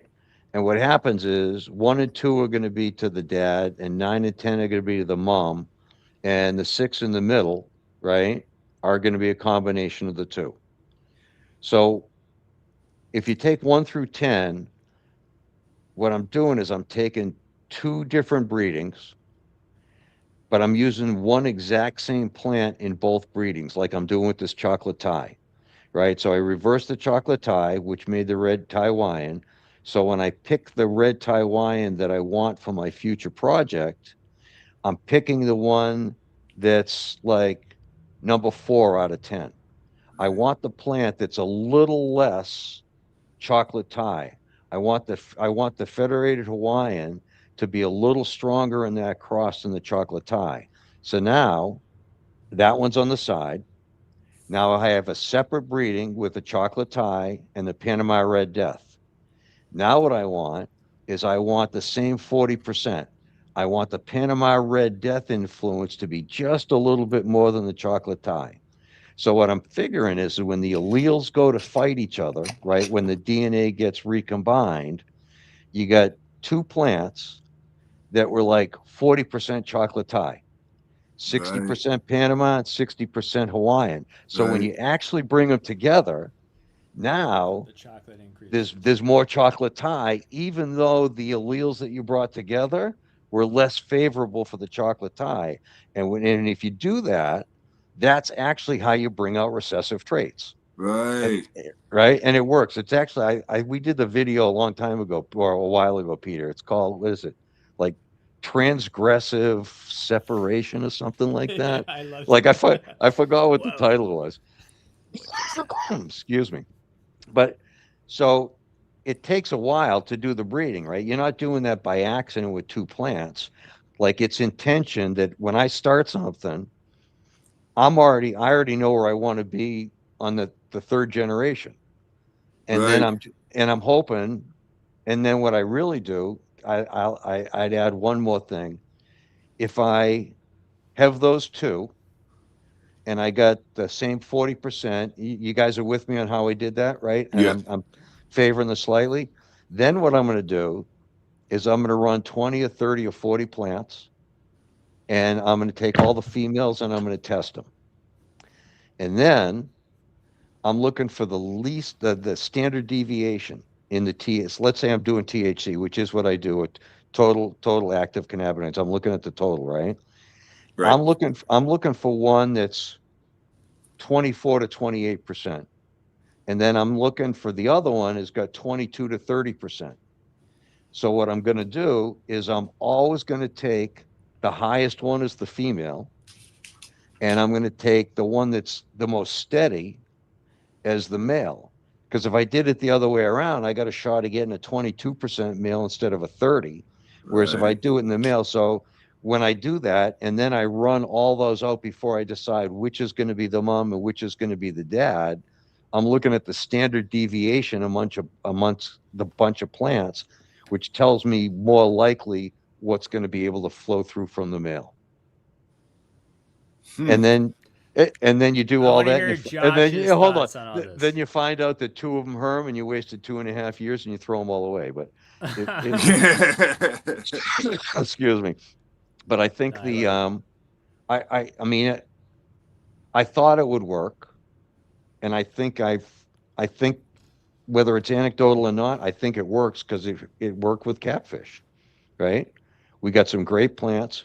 We got that terpinolene one has no myrcene in it, which is in the same strain, right? And it comes out in every kind of batch of flower. Those are the perfect But seeds. they're all still showing this commonality of umami, right? No, the terpenolene's like it's like sweet turpentine, right? It's definitely different. And then and the nice part is you get the albinos. So if you're growing the seeds, you already know which are the bad 20% because they're gone, right? I mean, versus you doing the same thing, you're gonna have 20% that are going to be not as good as the parents, and it's very likely that you're going to have 20% that are going to be better than both of the parents. And with the catfish, it's easy because the ones that are worse die in 2 weeks. So now wow, right? That's so that's pretty dope. Right. So what you should end up with is 60-20. You should end up with 60% in the middle, and then 20% that are theoretically better than both parents for what you were looking for. And I think catfish, I won't say proved it because you'd have to do, a bunch of different strains and a bunch of different tests, but I think it works for pulling out the recessive traits. I didn't see any crap plants. Really diverse. She really was 7 plants, and each one different. Yeah, just real quickly before, and anybody can comment. Peter, show that spreadsheet for me. So this is the numbers I just got literally within, the last month. This is 24 fish piss girls. And if you look at it, it's kind of right on the money. There's 5, right, which is basically 20%. Excuse me. That are below 24%. And the top 5 are between 29 and 32. Look so at that. cannabinoids. Yeah, that's the total active cannabinoids. That's great to see that on paper like that. Right. So what happens is the middle, that 60% is 24 to 28, pretty consistent. And if you go through, Mendel's and the P's, and you go through biology, and you get the outcross, this is what should happen, right? You should have 20, 60, 20, and it's going to always be off by a few percentages, but with these 24 plants, it's pretty much how it came out. So now I take the top 5 or 6, we grow them all out again. I'll probably, I already think I know which 4 I'm going to breed to. And the reality is I'm going to have to take the male I want, breed to the top 4, and then run those seeds out and see which got passed through and see how those handle. So it takes a while. But it, if you get a good cross, and I think if it's done well, you should have 20% that are better than both parents.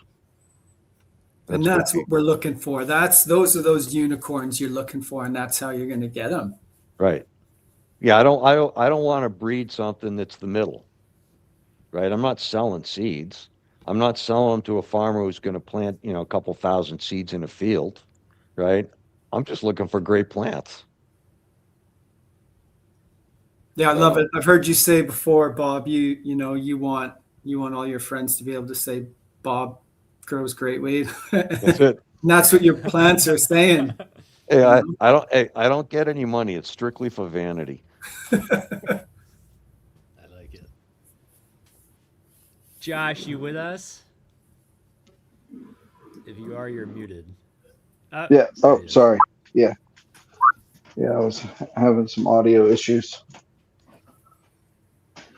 So, in talking about the, breeding program, we'll call it project, and the way that the alleles recombine and the traits and all of that. I mean, that's definitely an in-depth discussion that take a little bit to run through. What I will say is there's a comment made a minute ago about the finding that special, 1 in a million plant, and not being able to do that in line bred generations. And there's definitely something to that, right? Like for the commercial grower that say, wants to grow from seed, and there's starting to become more of those out there due to, disease pressure, pest pressure, operational expenses, things like that. Stable genetics are ideal for that scenario. That's not everybody's scenario, but it's some.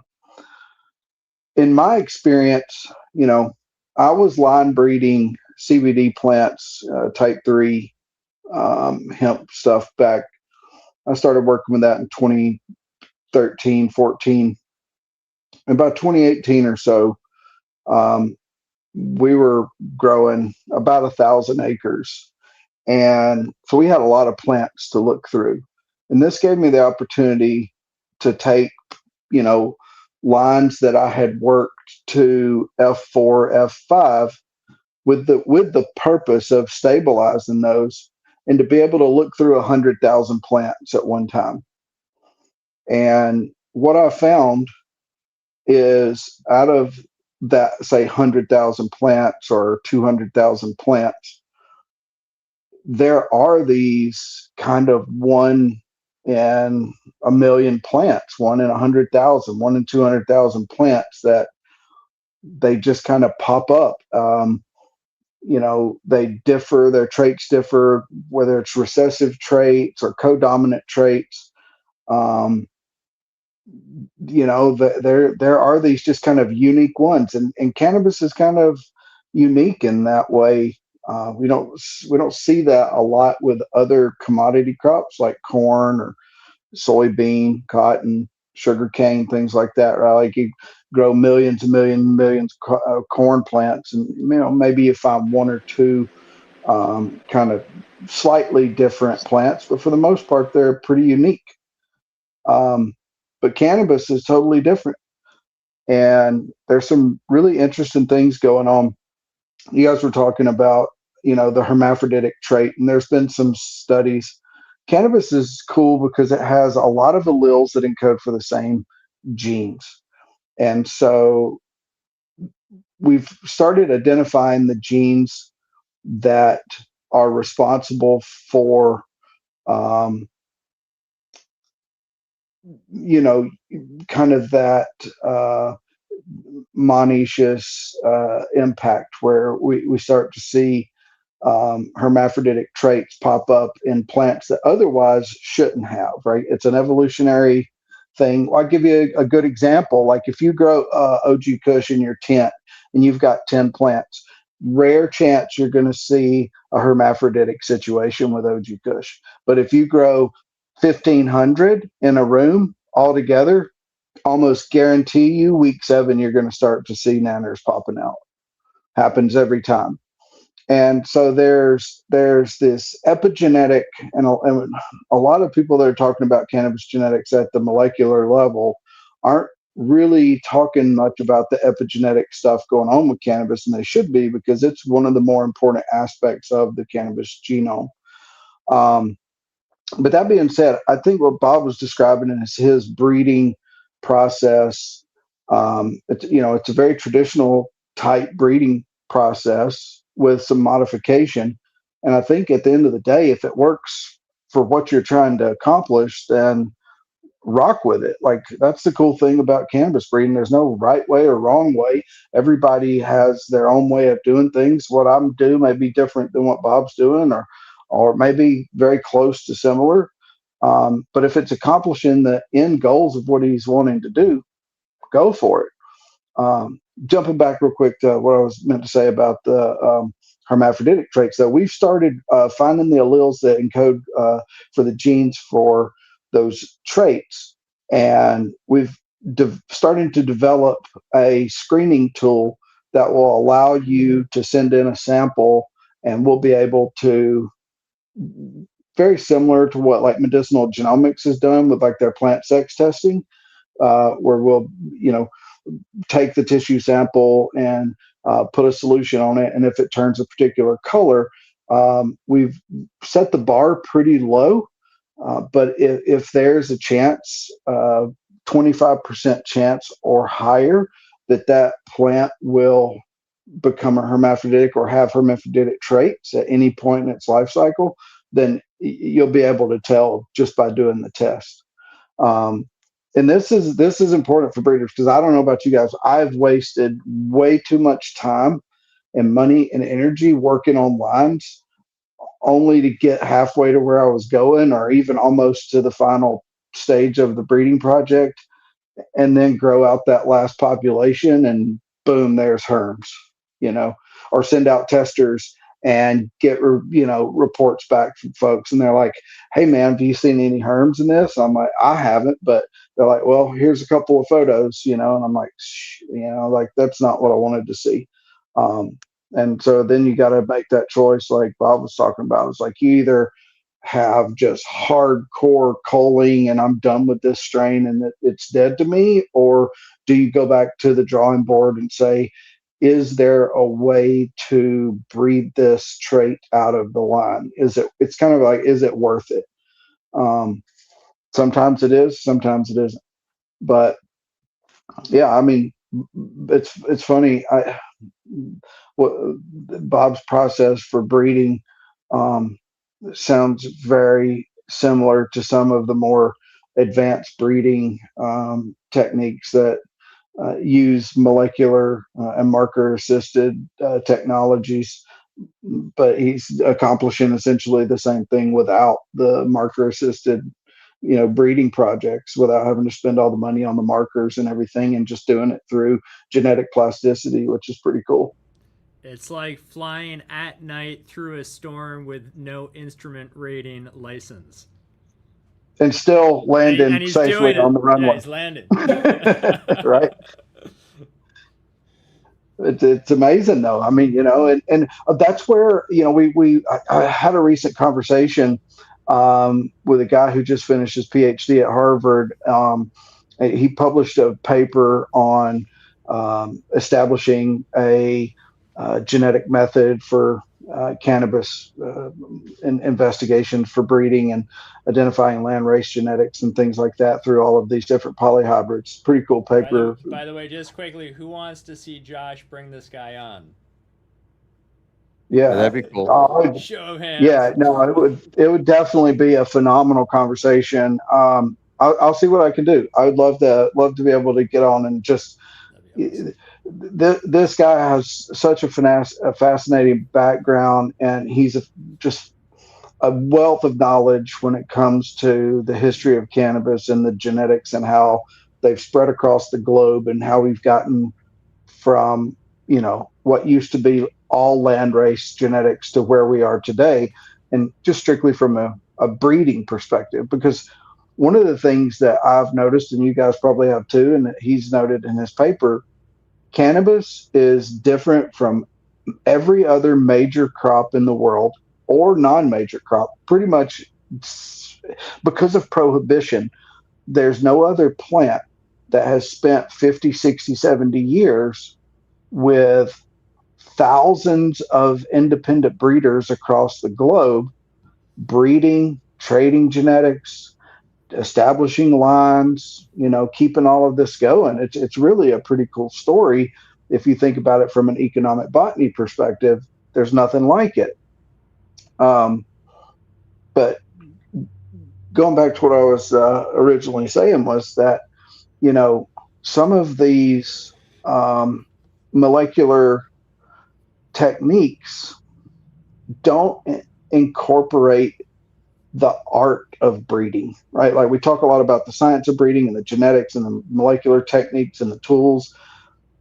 but we don't talk about the art of breeding. And that is probably more evident in cannabis than it is in any other crop, because I would stack some of the best breeders that I know, some on this podcast, up against the very best molecular tools that we have, and say that breeders who breed by feel and intuition and knowing the plant and having worked with the plant for years and decades and the passion, it's going to win out every time over the science right now.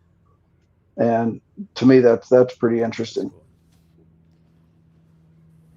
Yeah. So if you gave someone like a what's that? Just saying it's awesome. Yeah, I forgot what I was going to say. Yeah, But that's I a like super hearing important attribute to have in a breeder is the artistic nature behind what you're doing. People It's like basically us. like 5 years out. If you go in both those directions, the end thing would be what do people want to smoke, right? Do they want to smoke like the artistic breeders stuff 5 years out, or like the scientifically driven breeding Well, stuff? we've been selective breeding cannabis for way longer than computers have even been around. As you know what I mean? As humans, Absolutely. we've connected with the plant like that for so long that it's almost part of us and part of the plant to select each other. It sounds kind of woo-woo-y, but we've essentially co-evolved together at some point. Hey, Josh, I want to make a comment and I want to hear your response. So everybody talks about bottlenecked, right? And part of it's because the sherbs and the gelatos and everybody's breeding the same stuff. But in my gut, I think you could take plants and get them almost back to their landrace form by breeding them. Because if we can breed them one way, then we can breed them another way. Now it may take you your whole lifetime, but I think theoretically, if we've created the bottleneck, then why can't you reverse the breeding Ravel. and bring them back to their elemental parents? What do you think? I mean, I think there's enough genetic plasticity in cannabis. If you were to divvy up populations and put them in different environments, different geographic regions, indoors, outdoors, greenhouse, mixed light, yes, I think that you would start to see with open pollination those plants start to adapt to the environment that they're in, and we could get them back to, maybe not identical to what they came from, as far as land race type, but I think that They're we just could, close. yeah, we could, yes, it would, and it would take some time, But on would the, you have to be breeding them in the place they came from? Because like if you bred like a Thai landrace, but you're up in Winnipeg, Canada, right, you're going to get, indoors, right? Like Epigenetic change. Yeah, it's not going to be the so original. you have to be like yeah, in Durban yeah, we would have to take, genetics with the back current to, modern genetics and go backwards on site in Durban. But yeah, theoretically, it could happen. yeah, I think so. I I think so do. too. I, I, And I, I, I If wasn't anyone's setting you up. watching in a landrace I location and seriously wants to wasn't do a setting you up. 5-year project, I just think it's possible. And, everybody just hit talks me up. about how everything's so bad and it's getting bottleneck and it's not going to be I, great. look, And I think the look, reality is you could change the direction by intent. yeah, no, I agree with you there. I think it would be an intensive project and it would take time, like you said, but it could be done. This Look, is where being you able to know, grow the 1,000 plant kind of hunts is cool too, right? Because oh you yeah, could go yeah, in that absolutely. direction faster. I like what Josh And was saying about growing 1,500 plants because Yeah. of course, that's how you find a unicorn, right? Is the numbers. Whether or not you're seeing diverse lines or an inbred line, those numbers are going to find you a better plant for sure. Yeah, I found, and it's a challenging thing. I grew up growing in the late 90s where, numbers were kind of a thing, and space, obviously, definitely a constraint. And so trying to grow numbers was difficult, if at all possible. And being able to grow large numbers of plants like that, it really did have a unique perspective, or change in my perspective on the genome and the traits, and how important it is to be able to select depending on your outcome. Though, I mean, that's the thing. It's like, it all depends on the end goal of what you're trying to accomplish. We were talking earlier about, Peter was saying, I really like the fact that, I can hear this breeder talk about they're breeding for what they want, and this breeder's breeding for what they want. Everybody could be working with the same strain, and come out with something totally, completely different from each other at the end of the project, because they were breeding for totally different traits. As far as bottlenecking, though, I keep hearing bottlenecking come up a lot, and I think that there is a possibility that we could start to head in that direction. However, I think we're still a long ways from that. One, we've got plenty of true to type landrace genetics still out there. They're not as common as they were even 20 years ago, but they're still out there.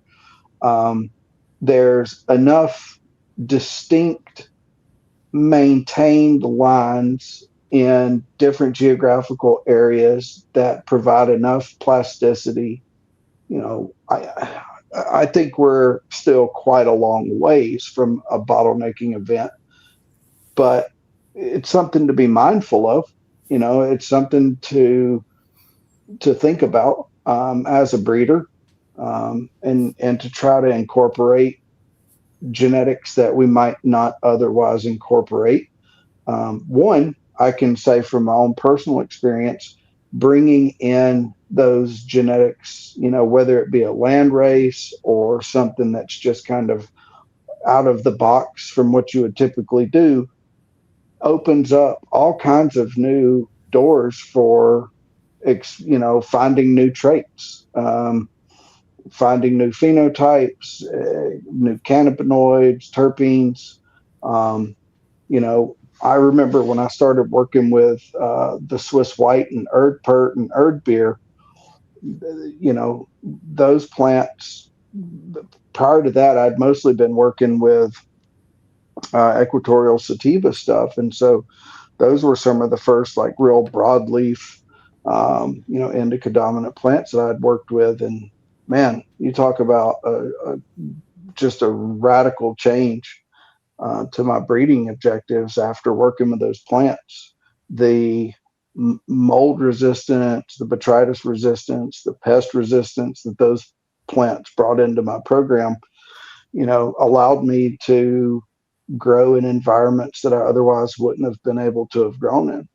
And so I'm all about bringing in, rare, unique, funky genetics, just to see what happens. Yeah, so essentially you're saying that a line that someone might consider bottlenecked could realistically be revitalized through the introduction of a landrace genetic that will open it up and give you all those things you're looking for that might be missing in the bottleneck strain, like the mold resistance, pest resistance, and vigor, things like that. Yeah, and I mean, bottlenecking is more of a species issue than it is really just a specific strain. But essentially, what the premise behind what you're saying is absolutely correct. Introducing, so what happens during a bottlenecking event essentially is that the genes become so homozygous, so similar in all of the individuals, that the population becomes highly susceptible to extinction well, take bananas for existence, right? Example, bananas are highly susceptible um, to extinction. The table bananas, the ones that we eat, the seedless bananas, because they're essentially just clones of each other or very close related, uh, cousins or sisters or brothers, and they're highly susceptible to a pathogen that could just wipe them off the face of the earth in a single event. They could all be gone overnight. Um, and so trying to find ways to introduce new genes to increase the fitness or the ability of that species to resist one of those types of events, which would be bringing in, an outlying gene pool, such as a landrace, significantly increases the chance of the survival of the species because it introduces genes that, you know, um, that essentially make it more fit and able to resist disease or to be able to evolve in a way to adapt to a changing environment such that it can survive. So bottlenecking, it's kind of a rare event. It does happen from time to time. Particularly, we see it with other species on island habitats.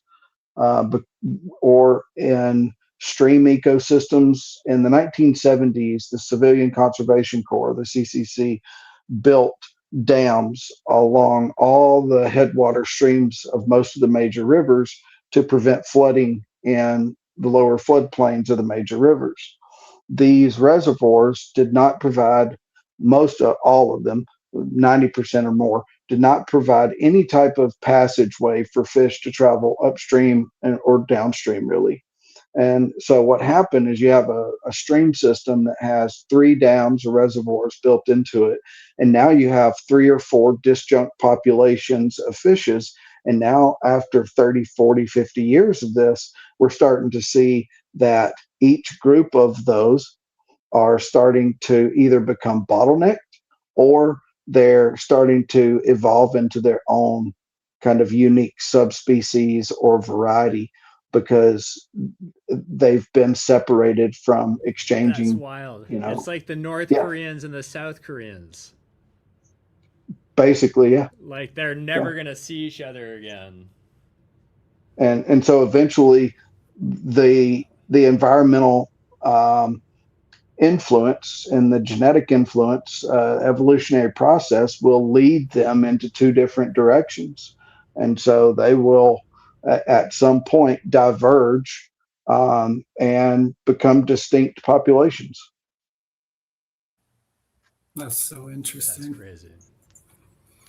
And it's interesting because you said there are like 5 different like imprisoned groups that are just inbreeding into themselves. And Yeah, bring and And that it could all back be, the bring it back to Bob. That's what Bob's creating these lines that you can take in all these different directions to this horrible create thing we were your. just talking about, that's what Bob's doing. That's what Bob's yeah. doing. And I mean, and that's technically kind of what you want to do for your breeding project, right? Like you find a set of traits that you desire in a plant and you want to be able to consistently reproduce those. um, you can take the 2 original parents, combine those, find the 25, 50, 25 F2 population, then pick the individuals from that population, combine the traits you want to see there. Then you work your way through the Mendelian ratios, and by the time you've worked out 4 or 5 generations, you've taken 2 sets of a mom and a dad, and you've worked out 5 or 6 different relatively stable lines that are, completely dissimilar, or for the most part, um, based solely off of the traits you're breeding for. Or you can go the complete opposite way with it and create populations that have incredible genetic diversity, and near about 8 out of 10 plants are completely different from each other. That's the cool thing with cannabis that I find is it's like your imagination is your only limiting factor. Well, time, money, and space, obviously too. But from a breeding program, you can, if you can imagine it with cannabis, you can do it. Yeah, I It think may take you some time to figure it out, but you can do it. No, and interesting I too is, like that. Go ahead, Bob. well, like on the catfish. So, I can't say 100%, but I think it's likely that the albinos, when I was trying to bring out the recessive traits, that trait comes from parents that are 5 generations back. So that trait stayed hidden, not dominant, for 4 generations, and then got triggered and created the albinos. Because I think the only plant in the pedigree that had any history of albinos was starfighter. Wow. And I got that from Rick at Moscow. Rick told me that he ended up getting some, and that the only ones that he got were from Starfighter. And then if you look in the pedigree in that, it's like it's 5th generation back. So the stuff's there, whether you see it or not, right? It's that recessive trait you're trying to pull out, and it's not even just 1 generation, right? I mean, it could be a good ways back. Just got to have the right combination of the alleles fighting for position to see who wins and who's dominant. It is kind of fun, and I do like the variety. I prefer 3 though, right? Not Josh. Like the F2s, you may end up with 8 or 10 different phenos, right? I want to get it. I want to get it kind of narrowed down, so I got 5, like 10%, 10%, 60%, 10%, 10%. Where there's a good chance I got 10 to 20% of the plants are going to be better than both the parents. That's kind of at least that's my goal. Excuse me. That type of pack, Bob, is still good for the cultivators who are growing at home and they're sticking to their legal 4 plants and they're only going to pop 3 or 4 seeds, right? Because that way those guys are still going to find a good plant if they're popping a third or a half a pack. Right, but I'm always telling people they should pop 10 and keep 4, right? I mean, because if on a lot of the stuff that I'm trying to do, because there's only a couple that like I mentioned with the fish piss, where I'm gonna stabilize it, right? Or I'm going to attempt to stabilize it.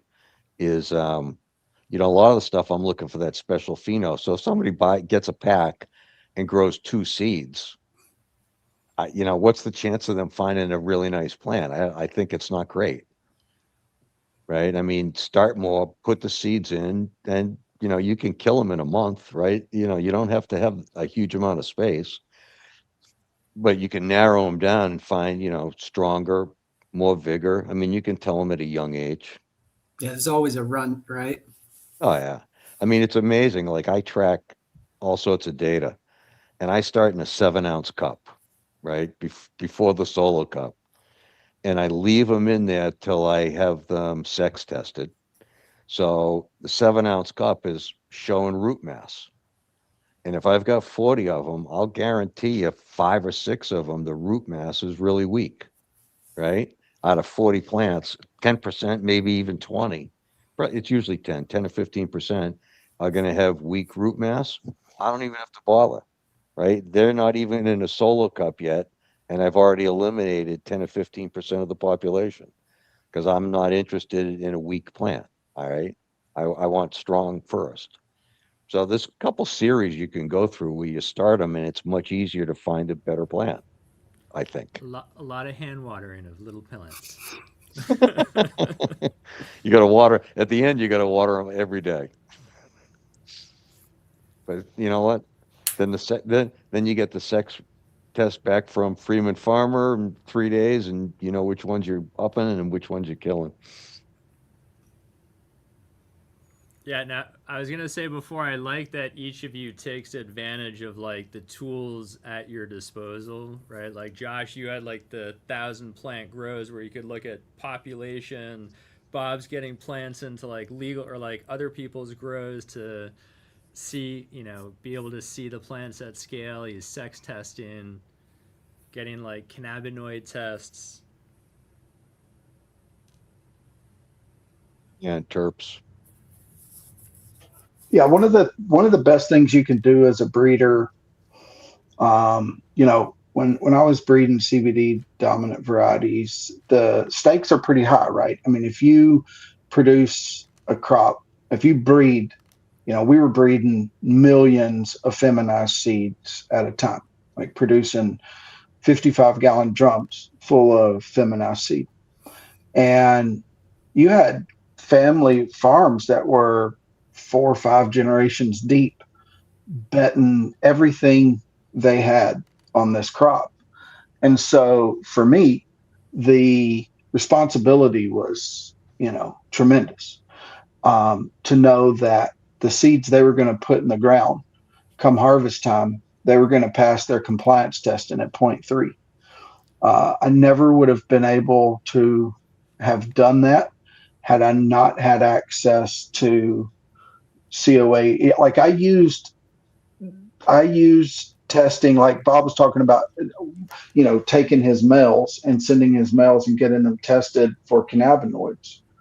Like that's pretty rare on the type 1 THC dominant side of things. And it's awesome, Bob, to hear that you're doing that, because if it's one tool I could encourage breeders to use, it's get your plants tested, test your females, test your males, look what's in there, see what's going on, because that's how I've made sure that my lines were able to breed true for a 20-to-1 or better ratio for type 3s.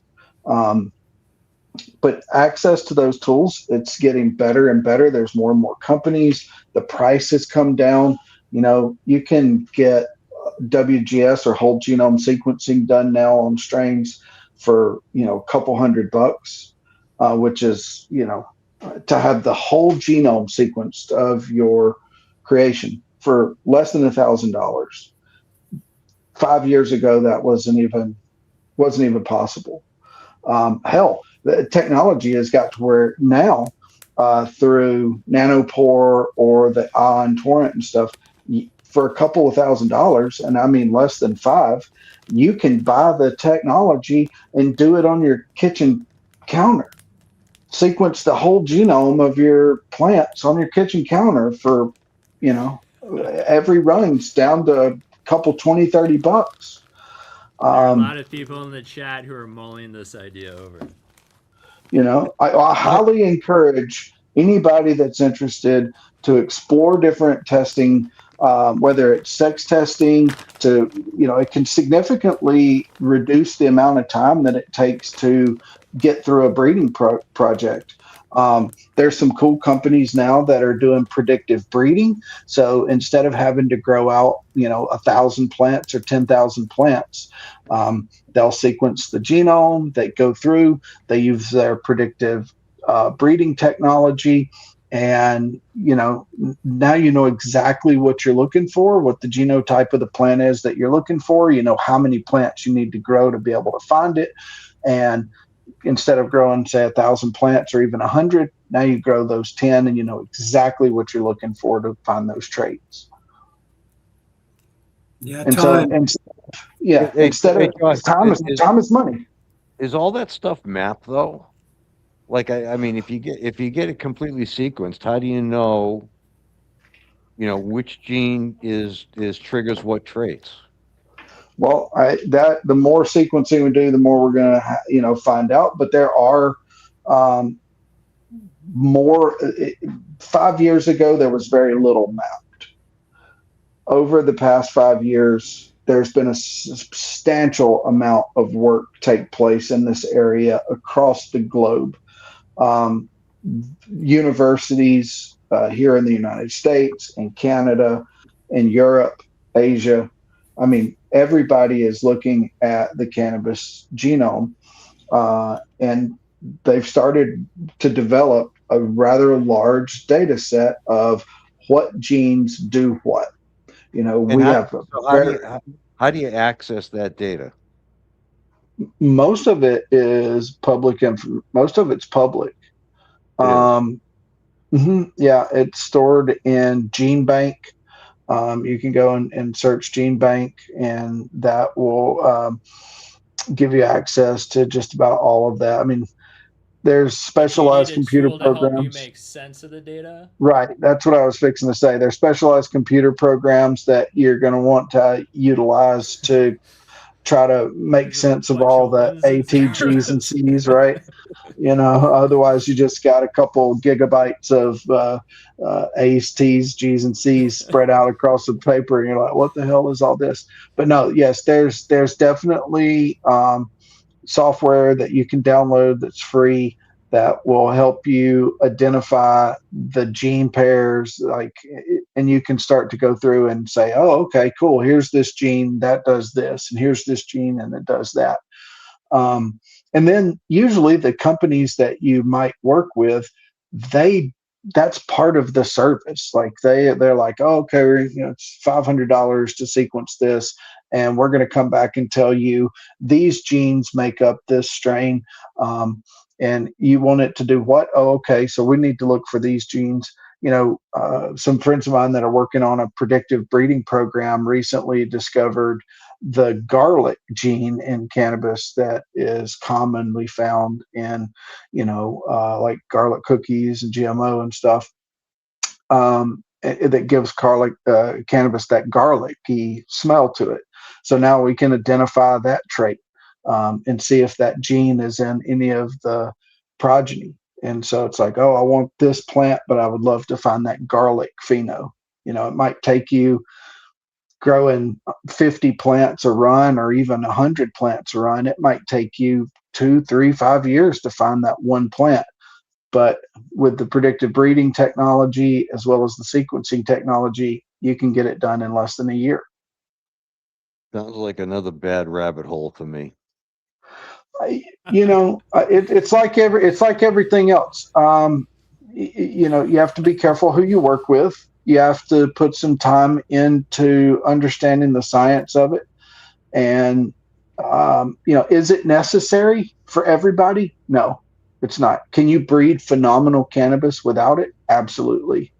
Is it a cool new tool in the toolbox if we want to use it? Yeah. That's the way I look at it. Like, do I have to have it? No. Might I use it? Maybe, maybe not. It's kind of like working on a car. Does my old ratchet work? Yes, but so does this battery powered, ratchet too. Can I get the job done with both? Sure. Might be a little faster with my battery powered ratchet, but So I can still Bob, do it with the old when are one. you gonna have this big machine on your kitchen counter? It's not big. The thing's about the size of your wallet. Really? You swear to God, it's about the size of your Bob wallet. was already sold when he thought it was gonna take up the whole kitchen counter. Yeah. No, Data is never bad. It's smaller than a bag of Chips Ahoy's,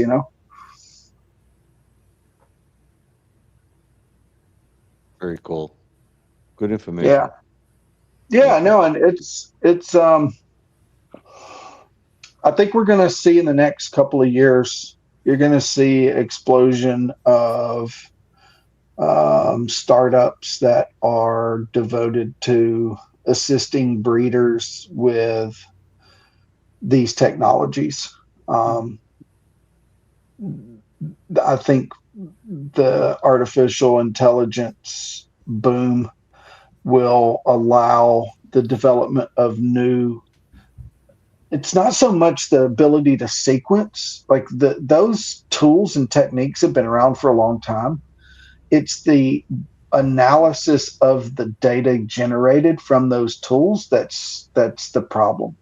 And AI is going to bridge that gap from it taking years to develop the right tools to analyze the data to, I think within the next 24, 18 months, we see cannabis genetics take a giant leap forward. But again, it's just a tool in the toolbox, right? It's not everybody's going to use it. It's not everybody's going to want to use it. Marker assisted breeding isn't a lot of people, when I say marker assisted breeding, a lot of people jump into like, well, we don't want genetically modified crops. Marker assisted breeding is not genetically modifying. All you're doing is sequencing the cannabis genome. You're looking for specific genes to see if they are there or not. And then if they are present and that's what you're looking for, then you proceed forward. If they're not there and you're looking for them, then you look for another plant that has it.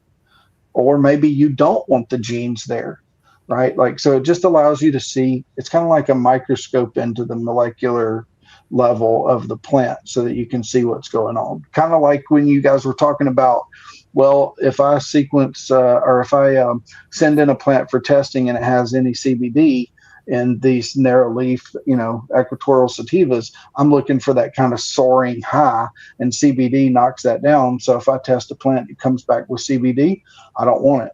Well, instead of having to go through the whole process of growing to find out that there's CBD in that plant, you can just sequence the genome, look for the CBDA synthase gene. Is it there? Yep. Okay. We don't want to grow this one. You look for the ones that don't have it.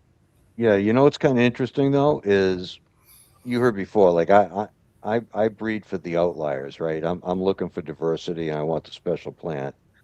But if I get that special plant and I've got what I think are a couple, and then I want to stabilize the plant, what I should be able to do from what you're saying is take the best female that I like, right? I don't need technology to tell me what I like in the best female. And then have that sequenced and then go sequence 30 or 40 males and give me the 2 or 3 males that the sequence matches the female. And then that's going to tighten up filial generation 2, which normally is more diverse. And I could do that again, and by F3, I could have a really stable line using that technology, theoretically. Yeah. No, you're spot on. Yeah, absolutely. Yeah, that's pretty cool. So Peter, send me the $5,000. I'll buy the Chips Ahoy's. And that's going to turn, now you don't gonna need to be level up his 300. breeding game. It'll only take you 150 years to get through your fridge now, Bob. Well, there's only a couple I'm going to stabilize, but yeah, that's really interesting. Thank you for causing me more pain and discovery, Josh. Well, hopefully it will, save you a couple of years, because now instead of having to run to F5, F6 to get that level of stabilization you're looking for, you cut out, essentially at least a year and a half of sorting, sifting, breeding, possibly some back crossing, things like that. It makes a lot of sense. Very interesting. Unstoppable. Well, I mean, that's at the end of the day, I mean, we all love growing the plants. We all love, the diversity of the plants and breeding. I love breeding for diversity too, and looking for those outliers and looking for the unique traits. And then usually when I find something like that, that's when I'm on the hunt to try to figure out, okay, now how do I stabilize this? Exactly. What do I need to do to fix this trait so that I know that at least 50% of the population is going to express this, if not 75 to more. And I think that's, that was pretty cool and unique back, looking back historically in cannabis, what Rick Campanella was doing with Cindy 99, using the cubing process. That was his whole, he was rather savvy when it came to mathematics due to his day job. And he was like, well, based on the ratios, if I complete this cubing process, I should be able to get 99% of the population to express these traits. And in theory, yes, but because cannabis does have a very kind of complex genome with codominant and recessive traits and some other polymorphisms that take place at specific sites of alleles, with many alleles encoding the same gene. So you may have multiple loci that are inactive, but still that trait pops up because one is not. And then there's the recombination of two genomes, during the crossover phase when you create a new strain. So, Right. Yeah, but but you should be able to get to 60% oh yeah, uniformity within the third generation. And they yeah, still have some, there's still some heterozygous traits, right? So it's less susceptible. And that means if you grow 3 plants, you're likely to get exactly the one you were looking for. That's pretty cool. yeah. I think within 3 generations, if you're to, utilize some of the technology, I think you can get beyond that. I think you can get beyond 75%. I think you're going to be looking at more like 80, 85% uniformity for that trait you're looking for. Oh, that's pretty cool.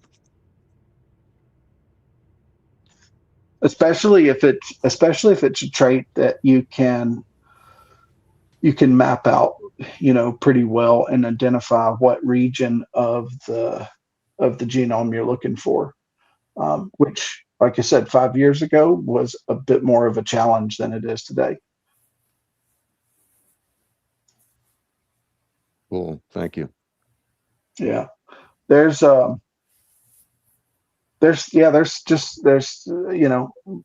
lot of the technology that's been made available to all of the other commercial crops, that has eluded cannabis breeders for some time. Those are starting to become more readily available, you know, not even just for commercial breeders and commercial cultivators, but for the average home grower. I mean, it's pretty cool, to be able to pop a couple packs of seeds that are regular seed and not have to grow those things to week 2 or 3 of flower to find out which ones are male. You know, I remember growing back, in the late '90s, and just was like, fuck, I got to grow 50 of these plants to get 20 females, and that that's a huge risk. And then now I got 30 plants that I got to trash. I can't put them in the trash can. That's a no-go. So, like, it just eliminates, which now that's not as much of a worry for most everybody, but um, it's Yeah.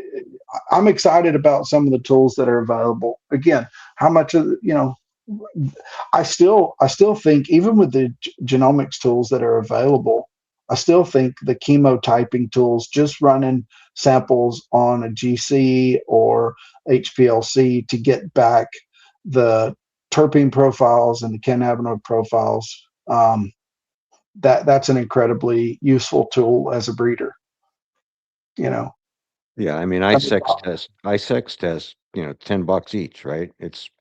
I sex test everything I do because not only if I mean, maybe I'm looking for males, but when I separate the pollen, the plants in different tents, I'm watching all the girls grow, and then I'm watching all the boys grow. Instead of looking at all the plants, trying to figure out which one you like the way they're growing, what the structure is. Now I'm looking at the structure of all the males versus all the females. I mean, for $10 a plant, taking a couple of days to find out, and before they hit a solo cup. I mean, that's a pretty easy one to do. This other stuff is kind of nice for line breeding, though. And you yeah, and need to it's be able getting. to, Oh, go ahead. sorry, you just, the speed, the saving time is going to help you keep up with people's, insatiable taste for the next new thing, right? Like, you want to get as much work done as you can to get that line created and out to people and get on the next one that you're eager to, as quick as the public wants to taste the next new one. And it's coming down fast. Like, it's hard to keep up, like up to about 2015. I feel pretty comfortable in my knowledge of, like, I would say, cannabis genetics encyclopedia, as far as like the lineages of a lot of the genetics that are 2015 and prior. But it's practically impossible now to keep up with all of the cuts that are coming out, and to keep track of who's doing what and where. And so I've just kind of quit doing that and started focusing on, just hell, I have enough to keep up with my own projects, much less trying to memorize everything. But it's a rapid clip. I have to say the cannabis genetics ecosystem, as my buddy Dan likes to call it, it is one of the most rapidly evolving retail, consumer facing paradigms that, I mean, I can't think of anything, maybe piebald python breeding, or AKC dog registration breeding, things like that, but you don't see the level of change and hybridization. Like, they're not doing that with dogs like we're doing this with cannabis. No. They're not doing that with, like, they're not the intentionally anyway. that it's being done in Canada. 100 new dog species a year. Well, it's also cool, like, compared to, like, if I think of Mr. Trees, like breeding a fruit plant where it's like you won't even know till like 8 years out whether what you did is any good. Whereas with cannabis, it's like you could be 4 generations out within 1 year, right? Like, you can see generation after, like, just the speed with which you can go compared to some plants. Thank goodness. Yeah, Cannabis it's an consumers example don't have of the that. patience to wait.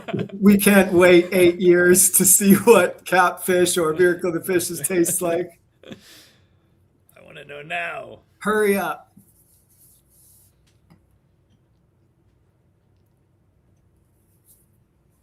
I am super high right now. What are Yeah. you smoking on? Oof. I was smoking on some Afghan landrace, and then I was just smoking on some Grand Goo, Sour Queen, Grand Goo, and then that's crossed with the Afghan landrace. Sounds delicious. And I've been does. putting liberal amounts of tobacco in there, so. Is that your I got- tobacco? Did you That's grow my that tobacco? I Yeah. did grow that tobacco. Yeah. It's happy tobacco. My lungs are happy smoking this tobacco. Not cigarettes. I tell you, moving to New England, I had no idea that the Connecticut River Valley, Pioneer Valley, was the like the epicenter of tobacco cultivation in America. It's Oh, yeah. pretty wild. I Yes. just it's very cool. We're I gonna love be driving by all the growing tobacco some fields. tobacco at my Upstate. brother's place in Connecticut this year. They're beautiful plants for sure. It's cool seeing them. Yeah, I got to participate in a harvest last year, helping some friends out, and it's dirty work, like you just get covered in tar, and you're just like, but the smells and the aromas, and just like it's. Were you there through the whole curing process? Yeah, man, I had to climb up in the down barn and everything, man. I don't even like heights all that much. I'm like 30 foot up in the top of this barn, fucking sticking stalks into nails on rafters. It's like, what is happening? But it gave me a whole different appreciation, like, of the level of work. And there's some pretty cool breeding work going on, in that area, in tobacco. Like, I mean, some of the lines that they are growing up here. I visited a farm recently down in Connecticut, just across the border. That, I mean, they're a 5th generation farm, and they've been growing one of the same cultivars of tobacco for 5 generations, 6 generations. That's cool. For close to 100 years, they've kept the same cultivar that's unique to their farm that was bred by somebody's great great great grandfather, and it's kind of what they're known for.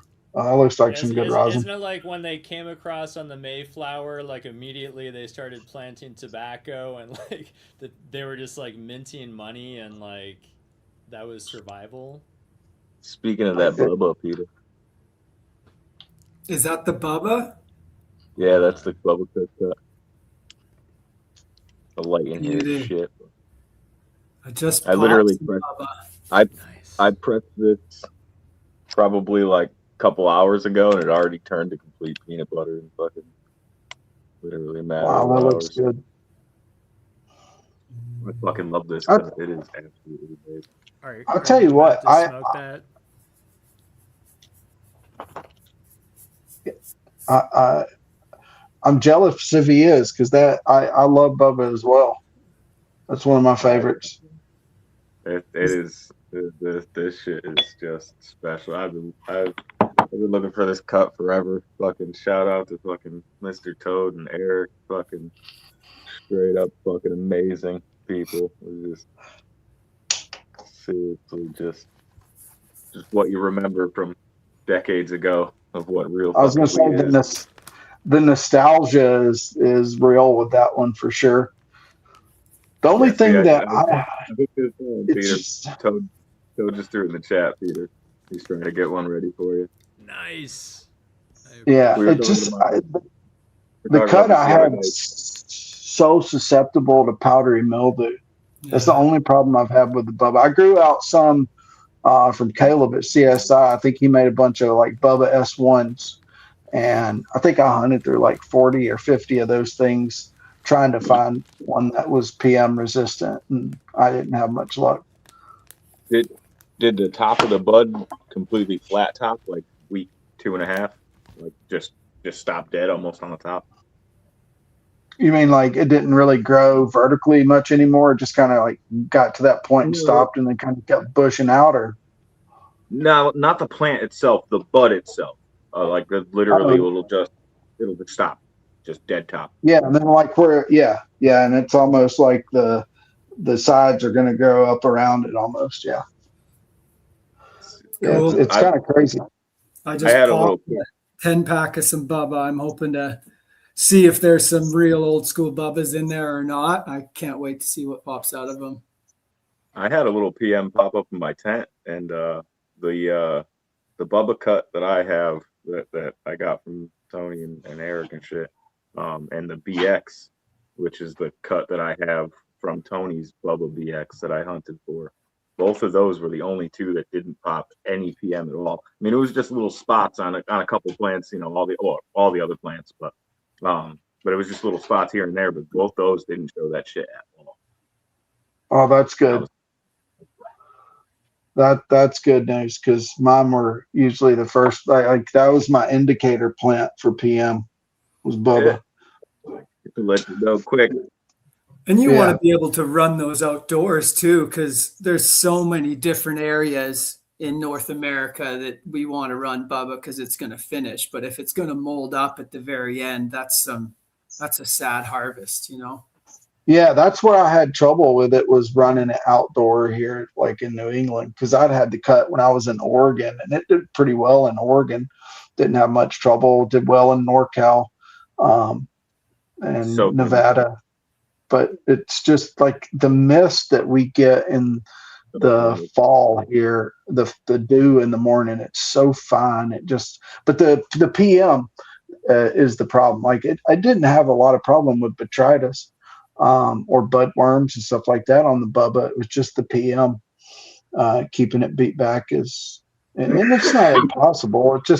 It just becomes a challenge to try to manage PM when you're like week 7 of flower, Yeah, you're fighting. Because you don't want to spray. I try not to spray in flower at all if I don't have to, but it's really tough to spray post week 5.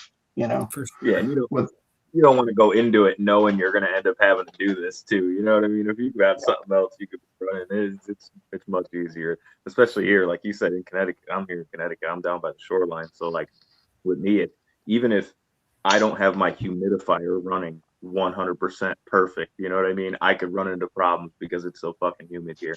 Like we get days where I wake up and I can't see the fucking street, and it's like 30, 40 feet away from me. You know what I mean? It's rough. So. So you know, and it stays there. Yeah, it stays there. Yeah, PM fucking rough.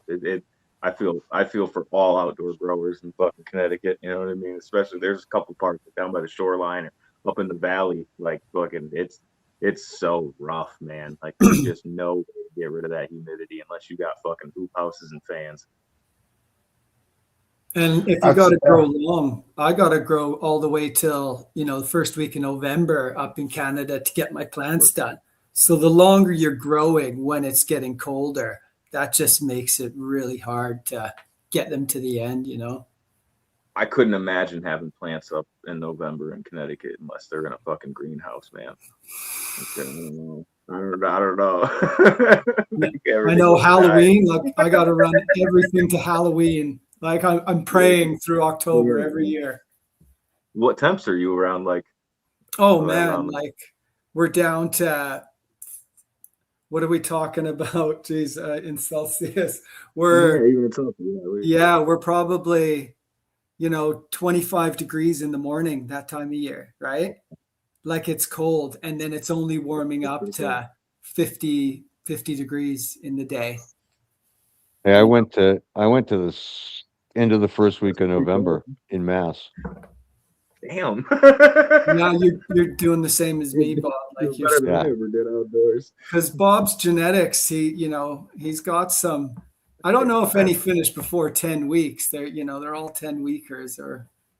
Yeah, I don't care about the time. Yeah. Good weed. We like to grow good weed. Yeah, Let's push ourselves. I think I kept 2 to the end of the first week of November outside. I think your harvest date for my Miracle of the Fishes was about November 10th or 12th. I think I did last year. I'm going to grow some again outside this year. And they had no rot and they had no PM. They had nothing. They had no pests. They were awesome. Those are the plants you look for. Right. You got to keep, because I grew a lot and, I had to cut some top buds off of a few plants. The ones with the biggest buds, they got botrytis on the top buds. So I had to cut some top colas off. And then, some plants were covered in aphids. They looked like trap plants, and then you see the ones that don't get an aphid, don't get any spots of PM. And those are the ones you either, run again or make your seeds with. It's important to spot those for sure. 100%.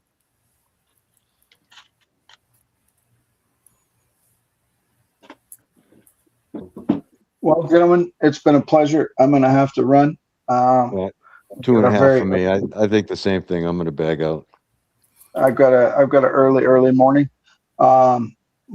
Peter, thanks for having me. Everybody else, it's been a pleasure. Bob, it's good seeing you, talk to you again. We'll have to catch up here sometime soon. Everybody else, you guys have a wonderful night.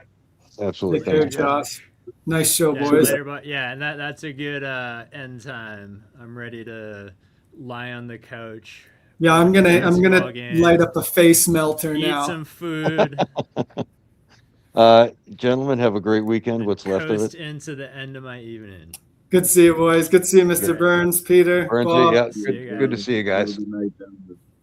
Okay. Good night. Thanks,